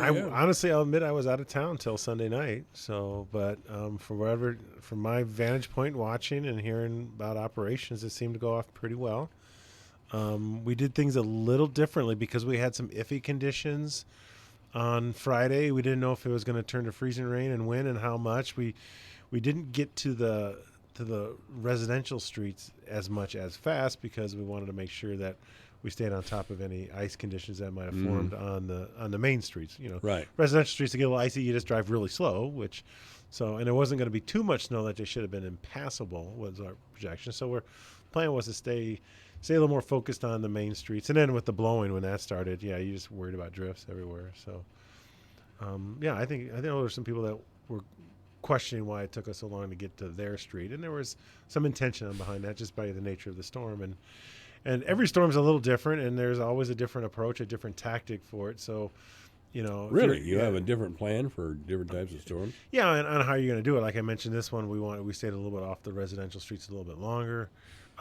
There's 4 distinct routes in town. There's kind of quarter of the town, and there's two trucks in each route, and then there's trucks that are and other apparatus that do downtown, and then when you get into the cul-de-sacs and dead ends, we have different equipment to do that. To try to be as efficient as possible, but we'll take different approaches based on what we're expecting with the storm. This is AM 1400 KVFD. You're on the air with the city manager. Yeah, I was just kind of curious about this new, at least I think it's is it a new position, the assistant city manager? Assistant? Oh, are you talking about the one that Ryan Mail? Yeah, assistant to the city manager. Yeah, Ryan Mail. I'm not sure who it is that fills it. I thought I read about it online or something, or on the news. No, I think it was on the Messenger the other day.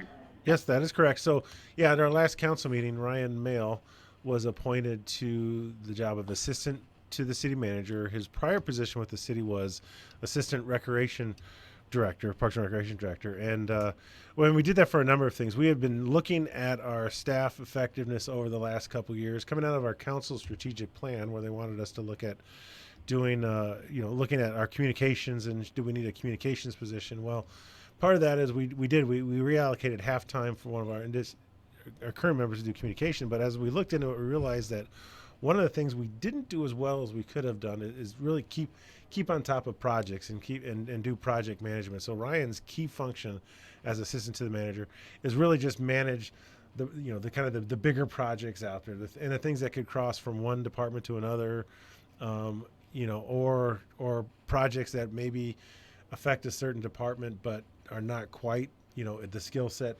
of that department director. For example, the fire station. Ryan's job is to be the liaison between the fire chief and the architect, and then the architect then to the contractor, just to make sure the process moves along and the city's taken into consideration. That frees up the fire chief from having to get too bogged down in a building construction project, which really isn't what we want our fire chief doing anyway. So Ryan's taking those jobs on. He'll still do some stuff for Parks and Rec. He has some responsibility over Rosedale Rapids and just the equipment facility out there. Not like managing the day-to-day, the guards and all that, but just facility management. It's a pool, and he's a certified pool operator, so there's still some work that needs to be done just to make sure everything's healthy and clean and functioning. So, I mean, that's pretty much it. His role is, as assistant to, is project management. And this is a new position that's been created. Nobody's ever filled this role. This is new. Yeah, we've never had this role before. So is this an extra position, or how's this working? Yeah, it's an additional position. So we had to find a way to fund this. Yeah, position. and Ryan's position was changed into we're not going to have as high a level position in Parks and Rec. We're bringing more of an entry level in there. And then, we figured out how to fund it for the rest of this year and into next fiscal year, too. Okay. I guess I don't really want to debate or anything, but I guess the moral of my call is I still really do think that we need police officers in this town. We need to kind of work more on the public safety side of things. I don't know. That's just my opinion. And kind of one of the things I noticed last year was the ancillary expenses that went into like the silo art and that new sculpture across the street from City Hall. I mean, I don't know, am I wrong by saying there's probably $500,000, $700,000 extra costs involved with that the city came up with funding for? So, I mean, there's a couple of things there, and probably the easiest way to say this, and I'm not trying to just gloss over a response, is the money that was put towards any of that stuff you talked about, whether it was the piece of art by the City Hall or the silo art, would not have gone to pay for police officers. It's really different sources of money, and on the fly, I probably can't recite all the different sources. The 810 levy went and paid for any of that. No, none of that. 810 levy pays for police officers, their salaries, and none of that stuff was paid out of 810. Levy went into any of the ancillary costs of those projects. No, I could say that with almost 100% surety. I wouldn't know what would have come out of 810. Because you got the silo and then you got the parking lot, but none of that money came out of 810. I don't know. Again, sitting here, I can't tell you exactly all the sources, but I know it wasn't 810. 810 is one that we watch pretty close because it's limited. That's why we call it the 810, because that's your limit. So we tried not to put any projects like that in that levy, because honestly, that levy pays basically all it can pay for really is police and fire salaries, and then it's gone. What would you say for those ancillary costs of those two projects that I mentioned? Would you say that was in the neighborhood of $600,000-$700,000 the city came up with to support those gifts? And I'm a little nervous because I could be really wrong on this, because a lot of it was grant funded. The Deardorff Foundation paid for the 150th anniversary art. They paid for all the art. Now the city built the plaza to put it in, and then also, obviously bought the building and demolished that, but that was paid for urban renewal funds, not 810. I can't remember. Total, there might be between the plaza and the building somewhere around 200,000. And then for the art or the silo was again all funded through grants. Some of it was a grant we got through the what was that? The thing that Frontier ran, that America's Best Hometowns, and then some of it just also other sources of grant funding for public art there. And then we recently put in the parking lot and the walks and then the lights, and that didn't. I'm sorry, the source of that's escaping me. I don't want to hold now, you to numbers. I get it. I want to say that number's probably. And again, I don't know. It's just disappointing when you see none of those things listed on like the capital improvement for the year, but then all of a sudden we've got money to do that, and then we've got a couple of high crimes in this town that are pretty headline events, and then all of a sudden, I don't know if we'll be able to come up with a way to add a couple of police officers. It's kind of disheartening. Yeah, I mean, I see your point. I think the one thing that's always that we got to be careful with is, not to say anyone wouldn't want more police officers, because I think there's just a general thought that more police officers is better. But if you look at the crimes, I mean, could you say that having another patrol officer would have prevented any of those? I don't know if that's. I mean, the crimes are permitted that have been committed are, people that know each other, and whether it was accidental or part of a domestic or part of a drug deal gone bad. I mean, those are things that having a lot of cops on the street aren't going to stop. Bringing on an assistant city manager, is that going to make the fire department remodel go better? I think so. I don't know. We don't know. Well, and I think it keeps the fire chief working more on the fire department stuff versus building a building. Yeah, I don't know. I just think we need to look harder at doing something. I mean, I don't know. Let me ask you a question. Can I ask you a quick question? Sure. Do you approve of public art? Yeah, I do. I do. The only thing is, it just kind of seems like when we do it, we go overboard with it, like putting in the big parking lot, right there for, 20 parking stalls, I think it was. Oh, at the parking? Something like that, because it's a dual purpose. It's one of the things the city's wanted to do for years as part of the trail network is put a new trailhead in, and then when the art came about as grant funded and all that stuff that pushed that art through, it's like, well, what a kind of it's kind of killing two birds with one stone. It'd be nice to have a parking lot for people to park because that area is muddy around that the silos, and we need the trailhead for people that want to drive and park their car and ride the trails. And it's a good quality of life deal, But I also think public safety is a good quality of life thing for attracting employees and employers too. Yeah, absolutely. I mean, it's something that we need to deal with effectively, and unfortunately, or this series of unfortunate homicides we've had over the fall and as recent as yesterday don't help that matter, and it is a bad deal. I just don't know if there's enough evidence to show that an additional patrol person on the street would have changed any of the outcomes there. I just don't know. I know we're working with things with APHIS on a violence prevention and project where the city or the police department and APHIS is going to work hand in hand to try to work with youth to direct them towards positive things in life and away from negative activities and violence. And I think over the long term that could have a definite benefit to reducing violence and crime in our community. So I'm encouraged about that project. I just saw where Crime Stoppers has raised their rewards. The county board of supervisors, they've what do they do? They're holding the local mental health regency. Yeah. They're holding their feet to the fire about getting an access center here in town. But it just seems like I haven't seen a whole lot yet from the city as far as public safety yet.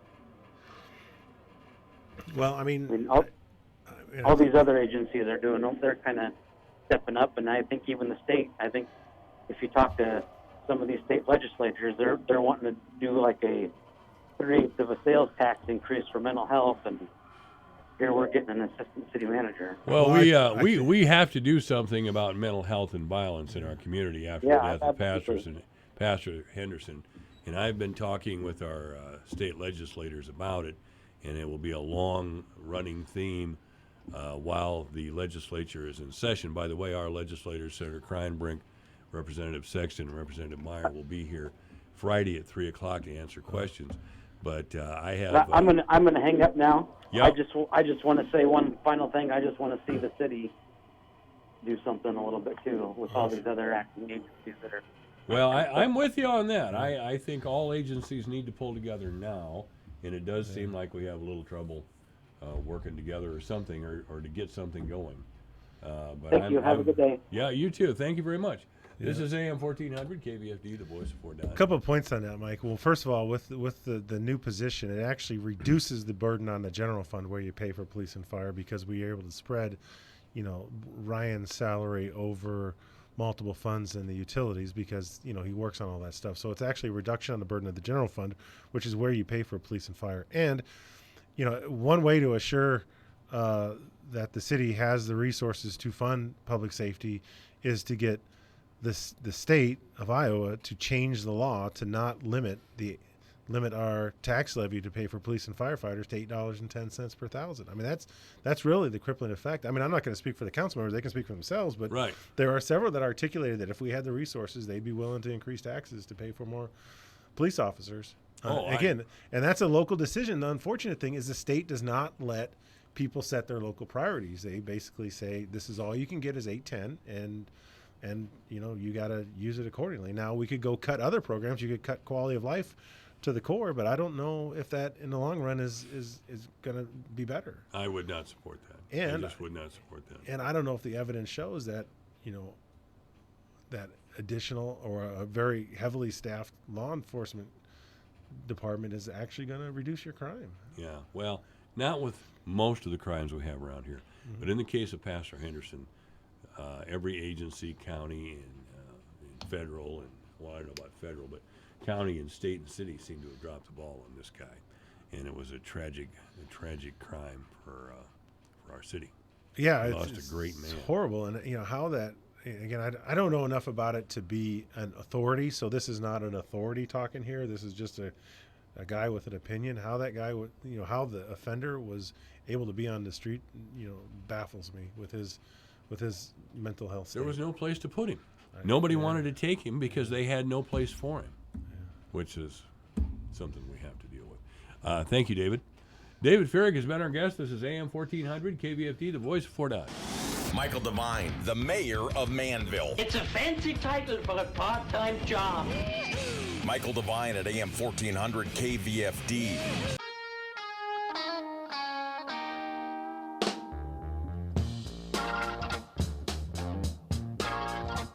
All right, 4:31, we're going to do the news, and then we'll have City Councilman Andy Fritz on the air. This is AM 1400 KVFD. Have the talk of the lifetime with the ones you love. Grandma, this card asks, when did you get a TV and what was your favorite show? I think around 1950, they had a Fort Dodge TV station that had a local barn dance show every Saturday night. Oh, honey, it was so much fun. They'd play instruments, we would sing and dance. Sharing stories and memories with those who matter most isn't just important today, it will be especially significant when it's time to honor a life lived. Contact Gunderson Funeral Home to learn more about having the talk of a lifetime.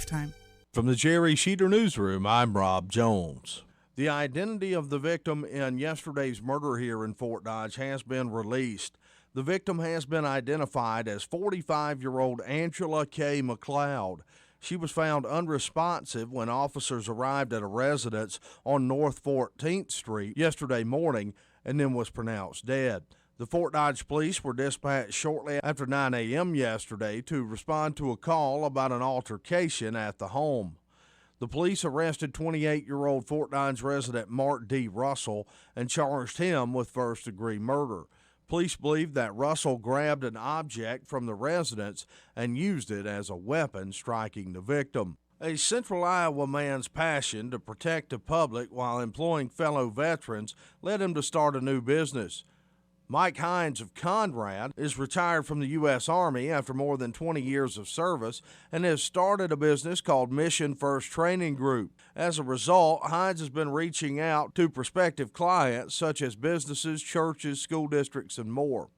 He's employing veterans who formerly served in the U.S. military special operations forces, law enforcement, and other professions.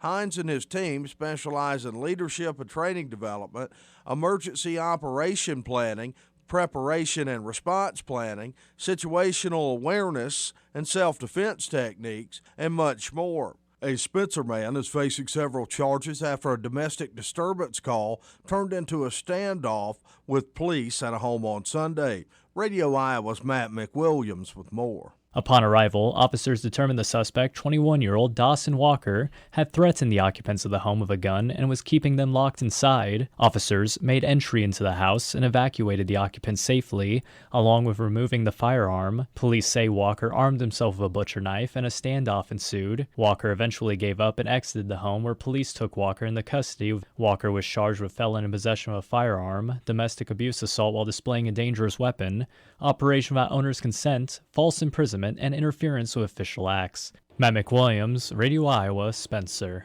In sports, high school basketball action from last night. Clarion Goldfield Downs with a sweep over Eagle Grove. Clarion Goldfield Downs would take the girls' game by a score of 60-37. And in the boys' game, the Cowboys would double up Eagle Grove 76-38. The South Central Calhoun Titans with a sweep over Alta Aurelia last night in games that you heard on 105.9 The Beach. The South Central Calhoun girls with a 46-33 win. They've won 4 of their last 5. And in the boys' game, the Titans a winner 76-56. The South Central Calhoun boys with 6 wins in a row. South Central Calhoun is at Pocahontas area tonight.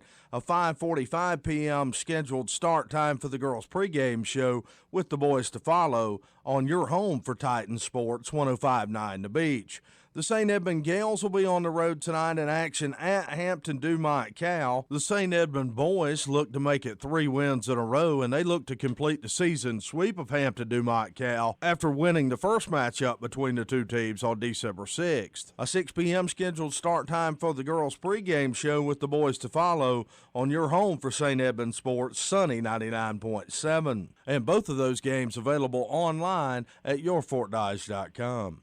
The Iowa Central women's basketball team was a winner at home Sunday over Des Moines Area Community College, 67-61. The game was a tight one, tied at 50 after 3 quarters, but the Tritons would outscore DMAC 17-11 in the fourth to earn the victory. Mardasia Cross led the way for the Tritons with a double-double performance, 22 points and 13 boards. Isabel West added 19 and 8 boards. In the men's game, Iowa Central would fall to DMAC 80-54.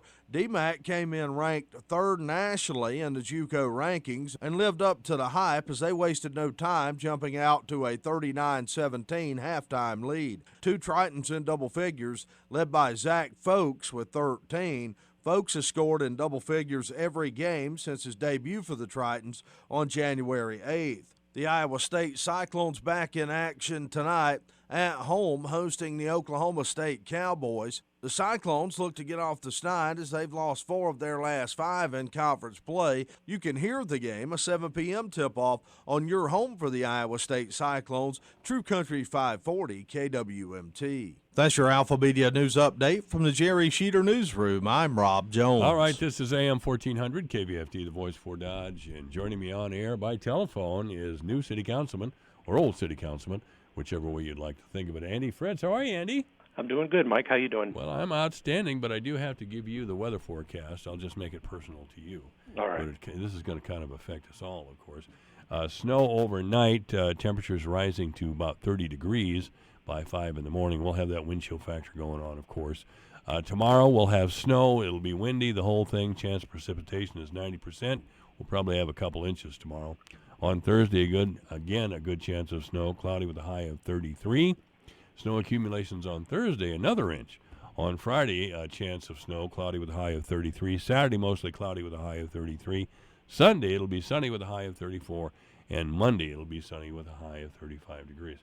So I just have to say that this is winter as we remember it. 14 degrees right now at AM 1400, KVFD, the voice of Fort Dodge. So, Andy, I'm glad you're back on the city council. How are you feeling about it? It's good to be back. I'm back in the saddle, so to speak, and been through a couple meetings already, budget workshops, and it's not like I missed anything. Well, you seem to be a little ambivalent about it when you left your position as council at large. I mean, there were some famous Facebook pictures of you, and I thought it was Mark Crimmins, but you seem to be stepping away, and then you kind of step back, and we had as a result we had a new city councilman, council person. Yeah, at the time I'd been on there 8 years, and I had thought that was enough. And at that time, then there were a couple folks that decided to run for the office, and nobody else was stepping up. And I thought, well, I'm not just going to give it away. I'm not the type of guy that just watches the poker ante. Just go to the guy that just hangs in there. So I threw my hat in, and probably the pictures didn't help. And those were liberating pictures for you, I kind of take it. I thought at the time, Andy's being liberated. Yeah. I've never hid who I was or anything like that. Oh, come on, you're all right with everybody. Come on. I try to be. But no, 2 years off, I realized how much I missed it, so I said, let's try it again, and well, here I am. You're an old Ward 2 guy, aren't you? Yeah, born and raised down there. That's kind of what I thought, and you still live there, of course, or you wouldn't be the council person. Yep. What are we looking at there? What did you see? Was there anything different after the 2-year layoff for you, or not? The last couple of years, there has been a ton of work done down in Ward 2 with infrastructure, sewers, storm sewers, things like that. Of course, the Olson Park project, as slow as it's moving, it is moving. So there's been a lot of positives going on in the south side of town, and I'd like to say I could take the credit for it, but I can't. But hopefully I can keep that momentum working in that part of town. Well, you had Menke down there on your side anyway. Yeah. And Menke has pushed for that. Yep. And I got to tell you, when I first moved to Fort Dodge many, many years ago, we lived in Ward 2, and there's been many times that I wish that I still did. Because I like, it was just, it felt right to me, and it felt like home to me, and it's a long story of why I don't live there now. But when our son was little, we took him over to Olson Park all the time, played, and when there was the Olson Park pool down there, which the evil Lutz destroyed. He did. It was just a family thing for us, and of course the Olson Park Zoo, and it was different then than it is now. Of course, this has been 35, 40 years ago. Yeah. It's going to be, Right. So, but anyway, there's a lot of emotion attached to Olson Park. And now that they have that splash pad down there, that doesn't really look that bad. I thought that was such a crappy idea, the whole thing. And when Lutz was still mayor when I first got on the air here, and we'd argue about it, but Lutz wasn't hearing about it. Yeah. Well, my daughter, she was young enough to go over to the splash pad. We'd take her over there, and she had a blast as a toddler or young child, I guess, and just loved it, running around to the different sprinklers or whatever. And I was a little hesitant at first when I heard about it, but seeing my kids enjoy it, it's working, I guess. Well, I've been down there a couple times with my grandchildren, and they just love that thing. They just have all kinds of, and I can get out there in my swimsuit with them, and we just have a great time. Yeah. So, times are changing. We all thought when we were kids it was the best in the world, and we hold on to that nostalgia maybe, but the kids are loving it, so somebody did something right. Well, some people at the city and some people in our town think we have too many parks, and maybe they're right. But Olson Park, I think, is absolutely essential to the south end of town. Without Olson Park, the whole nature of the south end of town changes. We used to have a couple grocery stores down there. Jack Wells right on the corner there that I used to go to, of course, and Eddie's Grocery over on 22nd Street. I was a regular customer. And those are, those stores closed because of things beyond the city's control. I mean, Right. that was decided by, bigger people, and people's buying habits changed and all those things. Yeah. But I still think that we need a strong and healthy Olson Park. I think that band shell is beautiful and something we can all be proud of, and I sure hope that Olson Park thrives. Yeah, I think it will. I think the council is in full support of it. I know they are. Not I don't think, and it just takes funding and time, and that park is going to remain a jewel in this community. Well, I'm looking forward to that. Yeah, it does seem to have crawled along. Yeah. Well, I've heard Terry and you talking before, and he tells you how slow government moves, and it does. It just takes forever to get anything done. You know, I was going to be a school teacher once, Andy, and a counselor pulled me aside and said, "Mike, you don't have the patience for the job." I can't imagine.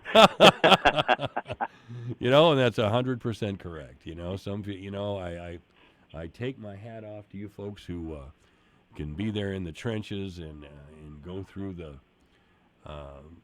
all the things that have to be done to move a project forward or to get rid of an old project or something. But it takes a lot of patience, I know. Yeah. And a lot of time. You guys, do you guys still make about $4,800 a year on the council there? I think that's what the number is, 4,000 or 4,800. Yeah. Yeah, that's big money. Yeah. I'm rich off of it. Yeah. The time you spend on the job, I'd hate to think the minimum wage is out of the question. I don't know if you make $1 an hour or not. But. Yeah, I've never put the pencil to the paper, but there is a lot of meetings, and then just behind the scenes, the phone calls, the talking with the public when you're out. Oh yeah. My wife is probably one of the most understanding people in the world. We can be at dinner or shopping at the store, and you get pulled aside and you have a 10, 15-minute conversation about something, and it's those little things that just add up, and people don't realize that you're always on the clock. If you have an understanding wife, you have the world by the tail. I do. Well, you are a fortunate man. You are a very fortunate man, and good for you. Andy Fritz is on the air with us, and he's the new city councilman from Ward 2. Of course, he was council at large, as you just heard him say, for 8 years. And what do the plans look like for your particular ward this year? I know there's they kind of brought me up to speed somewhat with the capital improvement plans. I know there's still some work to be done down on 15th Avenue South and the South 21st Street area. Some really bad roads down there at the south end of Olson Park. There's no gutters on the streets, no curb and gutter. So I know that's in the process of being taken care of. So you're going to see a lot of infrastructure still going on down there. 13th Avenue South, I believe, they're going to continue work on that again this year, much like they did last year. Mm-hmm. So it's just going to be a lot of the same old things that we've been putting up with for the last year and a half, the detours and everything. But I'll take a detour over not getting anything done. Oh, yeah. Look at the Crossroads area. That's changed completely and for the better. And Highway 20 looks better. I still don't know about reducing Highway 20 from 4 lanes to 3 lanes, but hey, everybody seems to be getting along with it all right. So that's what would you hope the city did this year, Andy? Oh, if I had any hopes, to be honest, the Crossroads area is in Ward 2, and if I had any hopes, they would just see that project really kick into high gear with tearing down the rest of the mall, getting developers in there to start bringing those businesses, keep the businesses that want to stay in there and make it happen, but to draw new businesses, restaurants, stores, whatever it may be. I think that's just going to be a huge project, and I hope we can tackle that full on. Yeah, I hope that is as well. What is your attitude toward public art? I love public art. I serve on the Fort Dodge Fine Arts Committee. Probably took your spot. for what used to be up there. That's okay. But yeah, I serve on their committee.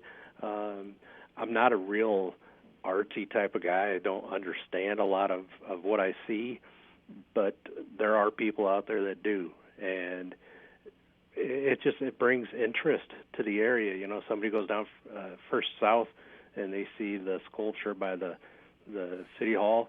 It's the stopping point. Hey, what is that? And let's dig into it, look at it. Or what I call the teapot over at Blandon Museum. They've got on the east side over there. It's something that people just stop and say, wow, what is that? And people that really know art might be able to say, oh, so-and-so did that sculpture, and they've done this sculpture somewhere else. And I think it's great. I really do, too. I'm proud of the public art we have that people I know from out of town, when they come here to visit, they have one request. They want to go see that silo. Yeah. They want to go see that silo. And when they do see it, usually from the Amigos parking lot, when they do see it, they are so impressed.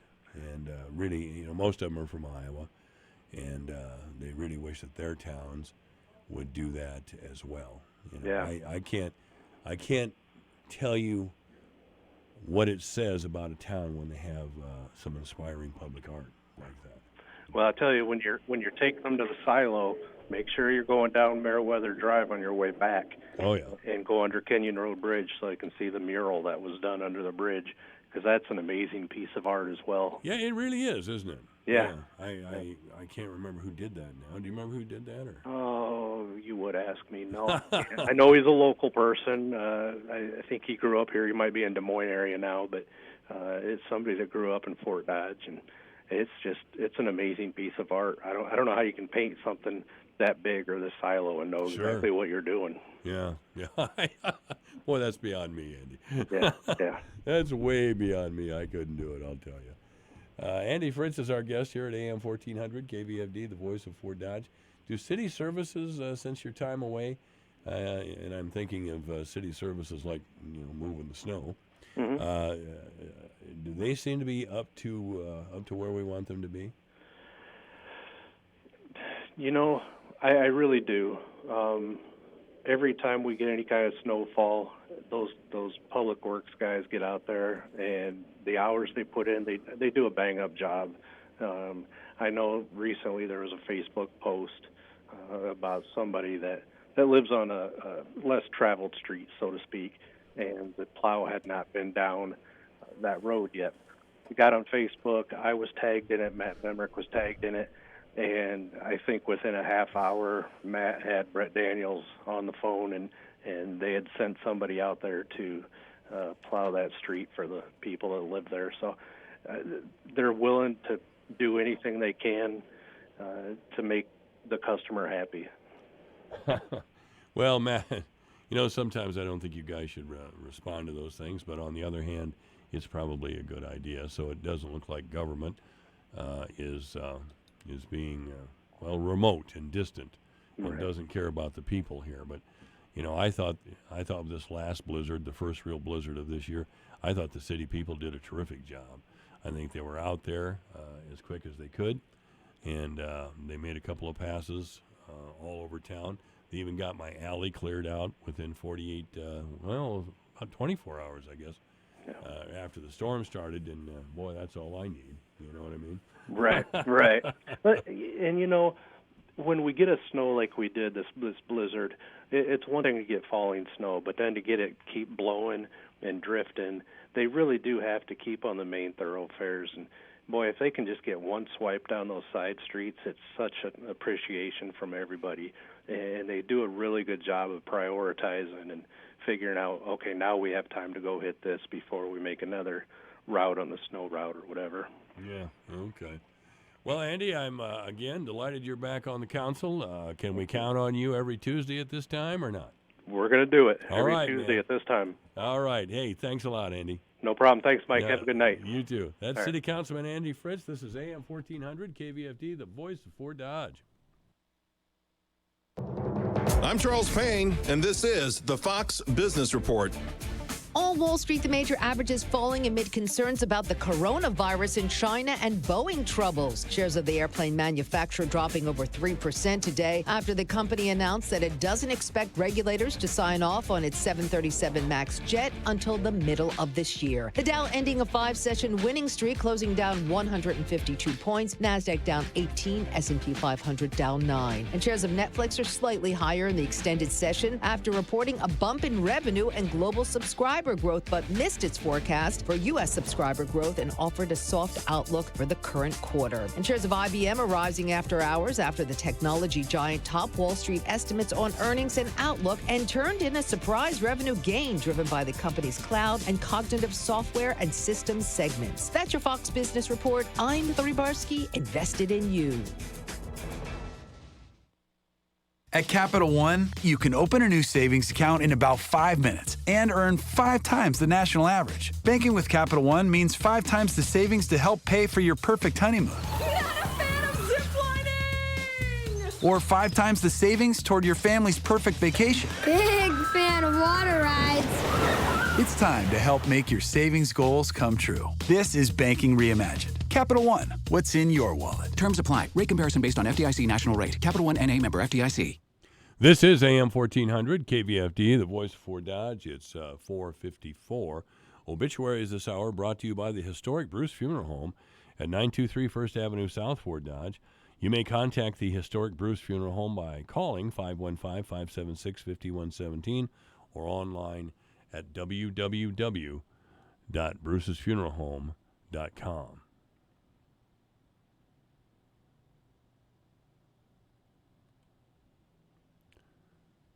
Cheryl Brown has died. Cheryl Brown of Fort Dodge died on Saturday at her home. She was 80 years old. Services for Cheryl Brown will be held this Friday at Prince of Peace Lutheran Church in Fort Dodge. Once again, Cheryl Brown, 80 years old of Fort Dodge. She died on Saturday at her home, with services Friday at Prince of Peace Lutheran Church at 10 in the morning. Obituaries this hour brought to you by the historic Bruce Funeral Home at 923 First Avenue South, Fort Dodge. You may contact the historic Bruce Funeral Home by calling 515-576-5117 or online at www.brucesfuneralhome.com. This is AM 1400 KVFD, the voice of Fort Dodge. It's 4:55. I remember a teacher that I had. Now, I went through the 7th grade. I went to the 7th grade. And I left home when I was 10 years old because I was hungry. And I used to, this is true. I work in the summer and I go to school in the winter. But I had this one teacher. He was the principal of the Harrison School in Vincennes, Indiana. To me, this was the greatest teacher, a real sage of my time, anyhow. He had such wisdom. And we were all reciting the Pledge of Allegiance one day. And he walked over, this little old teacher. Mr. Laswell was his name. Mr. Laswell. And he says, he says, I've been listening to you boys and girls recite the Pledge of Allegiance all semester. And it seems as though it's becoming monotonous to you. If I may I recite it and try to explain to you the meaning of each word.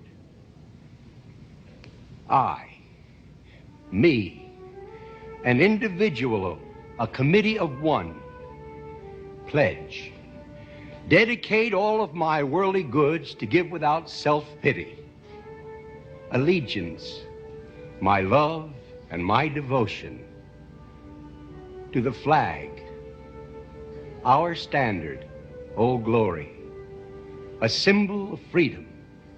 Wherever she waves, there's respect, because your loyalty has given her a dignity that shouts freedom is everybody's job. United. That means that we have all come together. States, individual communities that have united into 48 great states. 48 individual communities with pride and dignity and purpose. All divided with imaginary boundaries, yet united to a common purpose. And that's love for country. And to the republic, a state in which sovereign power is invested in representatives chosen by the people to govern. And government is the people. And it's from the people to the leaders, not from the leaders to the people, for which it stands. One nation, meaning so blessed by God, indivisible, incapable of being divided, with liberty, which is freedom, the right of power to live one's own life without threats, fear, or some sort of retaliation. And justice, the principle or qualities of dealing fairly with others. For all, which means, boys and girls, it's as much your country as it is mine. And now, boys and girls, let me hear you recite the Pledge of Allegiance. I pledge allegiance to the flag of the United States of America and to the republic for which it stands, one nation, indivisible, with liberty and justice for all. Since I was a small boy, 2 states have been added to our country, and 2 words have been added to the Pledge of Allegiance: under God. Wouldn't it be a pity if someone said that is a prayer and that would be eliminated from schools too?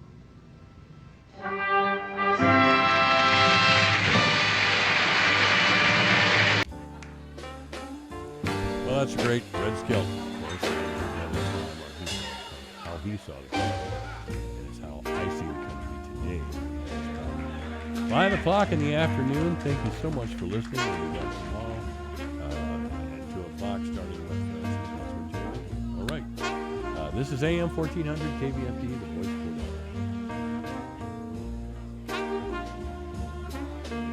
Hi, this is Leslie Segretti. And I'm Tom Kreitler, and you can hear the Money Pit every Saturday afternoon from 4 to 6 on the voice of Fort Dodge, AM 1400 KVFD, Fort Dodge.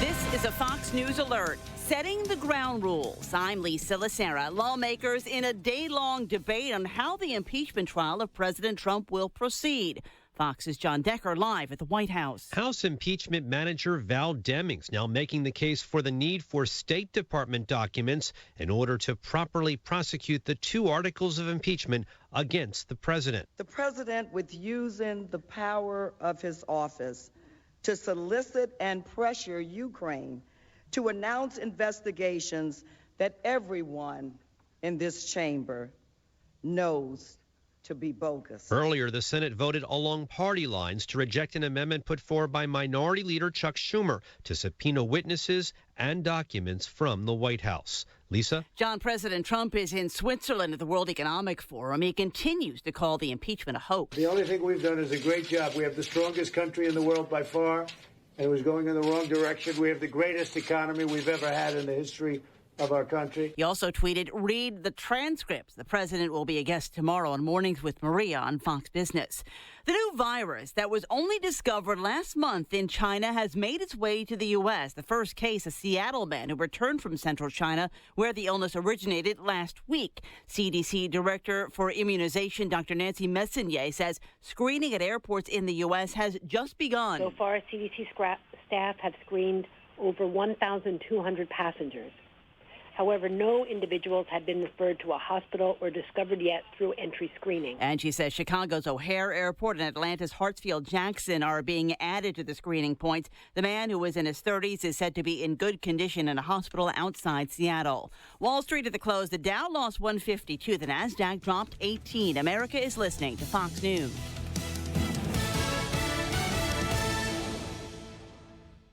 I'm Nick Soboleski, a Select Quote agent with a true story that could save you hundreds of dollars a year. A woman named Linda just called. Her husband, Ray, has a $300,000 group life insurance policy, but is changing jobs and can't take it with him.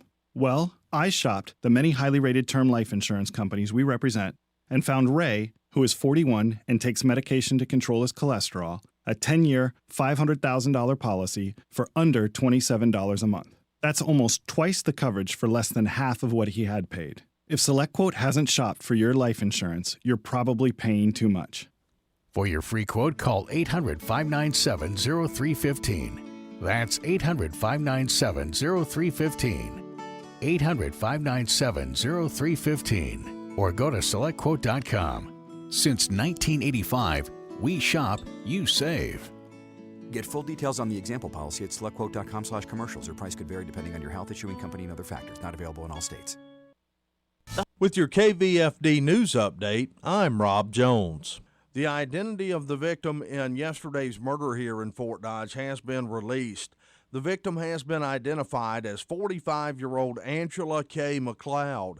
She was found unresponsive when officers arrived at a residence on North 14th Street yesterday morning and then was pronounced dead. The Fort Dodge police were dispatched shortly after 9 a.m. yesterday to respond to a call about an altercation at the home. The police arrested 28-year-old Fort Dodge resident Mark D. Russell and charged him with first-degree murder. Police believe that Russell grabbed an object from the residence and used it as a weapon, striking the victim. In sports, high school basketball action from last night, Clarion Goldfield Downs with a sweep over Eagle Grove. Clarion Goldfield Downs would take the girls' game by a score of 60-37, and in the boys' game, the Cowboys would double up Eagle Grove 76-38. The South Central Calhoun Titans with a sweep over Alta Aurelia last night in games that you heard on 105.9 The Beach. The South Central Calhoun girls with a 46-33 win. They've won 4 of their last 5. And in the boys' game, the Titans a winner 76-56. The South Central Calhoun boys with 6 wins in a row. South Central Calhoun is at Pocahontas area tonight, a 5:45 p.m. scheduled start time for the girls' pregame show with the boys to follow, 105.9 The Beach. The St. Edmund Gales will be on the road tonight in action at Hampton Dumont Cal. The St. Edmund boys look to make it 3 wins in a row, and they look to complete the season sweep of Hampton Dumont Cal after winning the first matchups on December 6th. A 6 p.m. scheduled start time for the girls' pregame show with the boys to follow on your home for St. Edmund Sports, Sunny 99.7. And both of those games available online at yourfortdodge.com. The Iowa Central women's basketball team was a winner at home Sunday over Des Moines Area Community College, 67-61. The game was a tight one, tied at 50 after 3 quarters, but the Tritons would outscore DMAC 17-11 in the fourth to earn the victory. Mardasia Cross led the way for the Tritons with a double-double performance, 22 points and 13 boards. Isabel West added 19 and 8 boards. In the men's game, Iowa Central would fall to DMAC 80-54. DMAC came in ranked 3rd nationally in the JUCO rankings and lived up to the hype as they wasted no time, jumping out to a 39-17 halftime lead. 2 Tritons in double figures, led by Zach Folks with 13. Folks has scored in double figures every game since his debut for the Tritons on January 8th. For KVFD from the Jerry Sheeter Newsroom, I'm Rob Jones.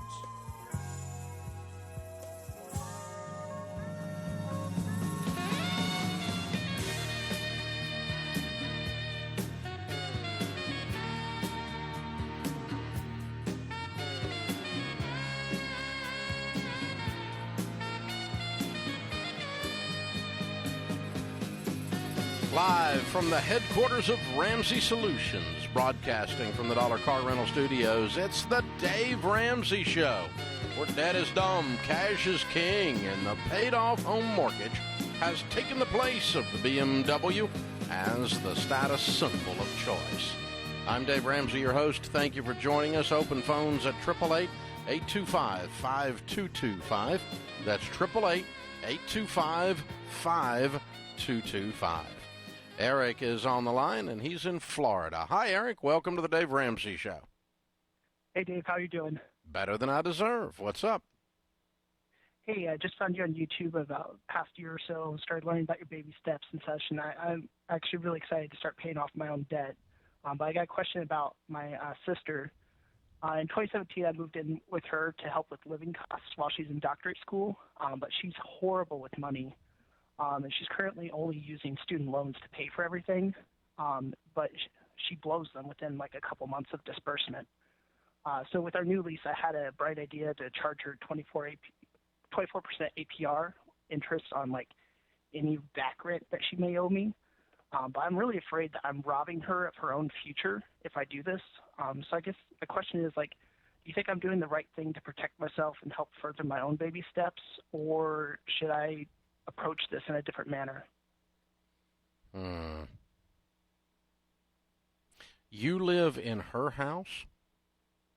No, we have a lease together with one of her roommates, or one of her college classmates.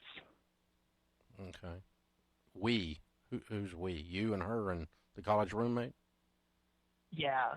There's three of you? Originally, it was just me and her in a smaller house, but then to help me, because she owed me so much in rent, we brought in one of her classmates as a third roommate. So where I'm supposed to be paying. So you've been paying the rent. Are you on the lease? Yeah, I am. Yes. Okay.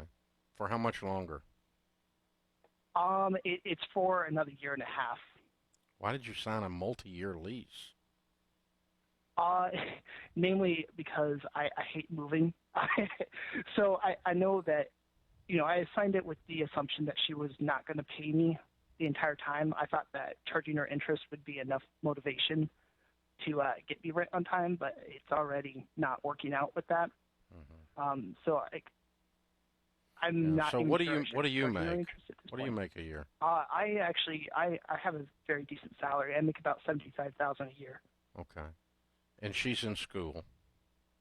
Yes. Okay. And how much is the rent? Rent right now is $19.45 is what it's averaging with utilities and such. Wow. That's a lot for you to be paying, making $75 by yourself. Yeah, it is. It's really slowed me down on debt repayments. But thankfully, how much is the other roommate supposed to pay, and do they pay? Yes, thankfully. I know it's horrible of me, but I know that she has parents backing her up with her college degree, so I know that her money should be coming in throughout the entire lease.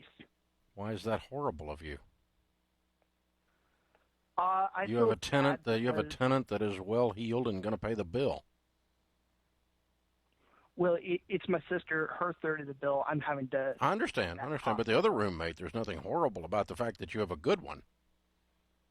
Oh yeah, I'm sorry. Yeah. Okay. Now, as far as your sister goes, there's a good rule of thumb on all ethics questions, and that is treat other people like you would want to be treated. So let's just reverse it for a minute. You're horrible with money, and your sister moves you in to help you, to help her save money, and then you don't pay the bill. Okay? So just walk around in her moccasins for a minute here. What is best for her is what we're asking. And what's best for her is obviously to stop living like a doofus. Right? Right. For her to get her crap together. That's what's best for her. You to charge her 24% is not what's best for her. That's not what motivates her.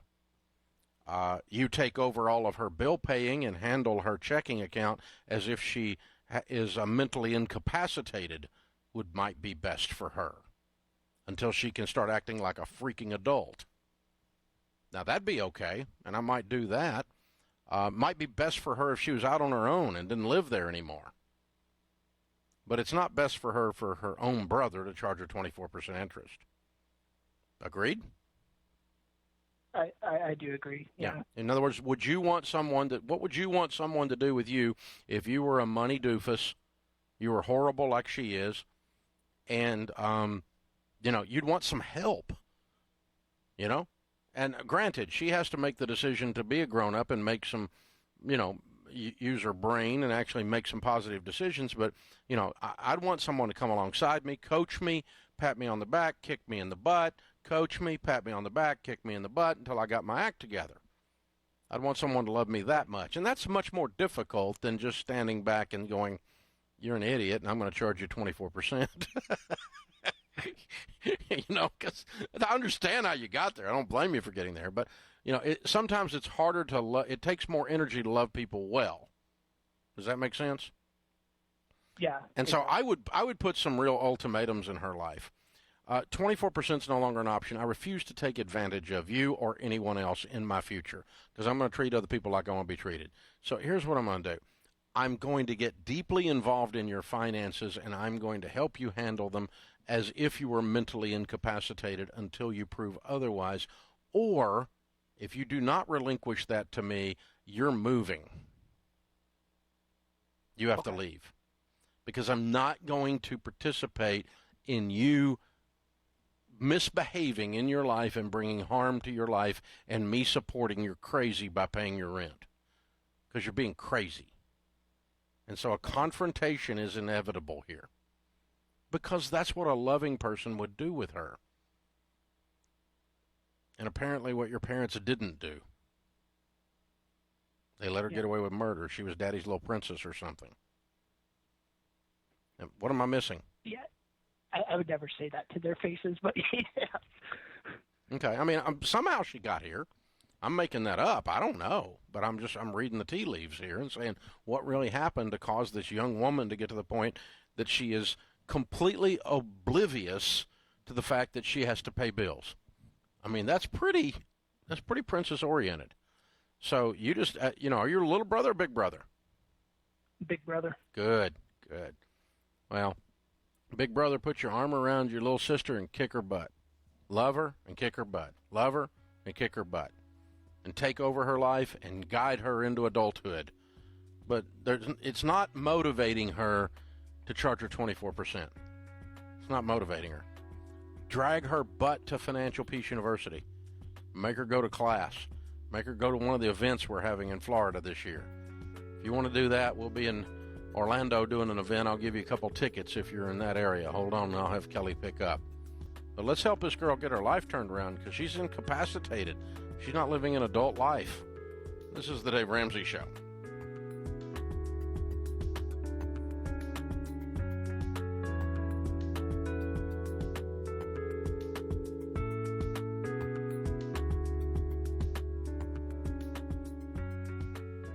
For over 20 years, I've recommended Zander Insurance and their term life programs. I'm still amazed at how many families have no life insurance or not enough and would be financially devastated if a spouse or parent died. It's inexcusable since the cost of term life is just plain cheap. And Zander really has figured out a way to make it simple and straightforward. They only sell the plans I recommend, and their system is built to your needs. You pick your path. If you want to work online, you can compare all the companies and handle everything over the web, even signing up and getting your policy electronically. If you have questions or you need that personal touch, well, they're there to help. It's all about serving you like no one else so you get the protection you need. There really is no excuse not to get this done.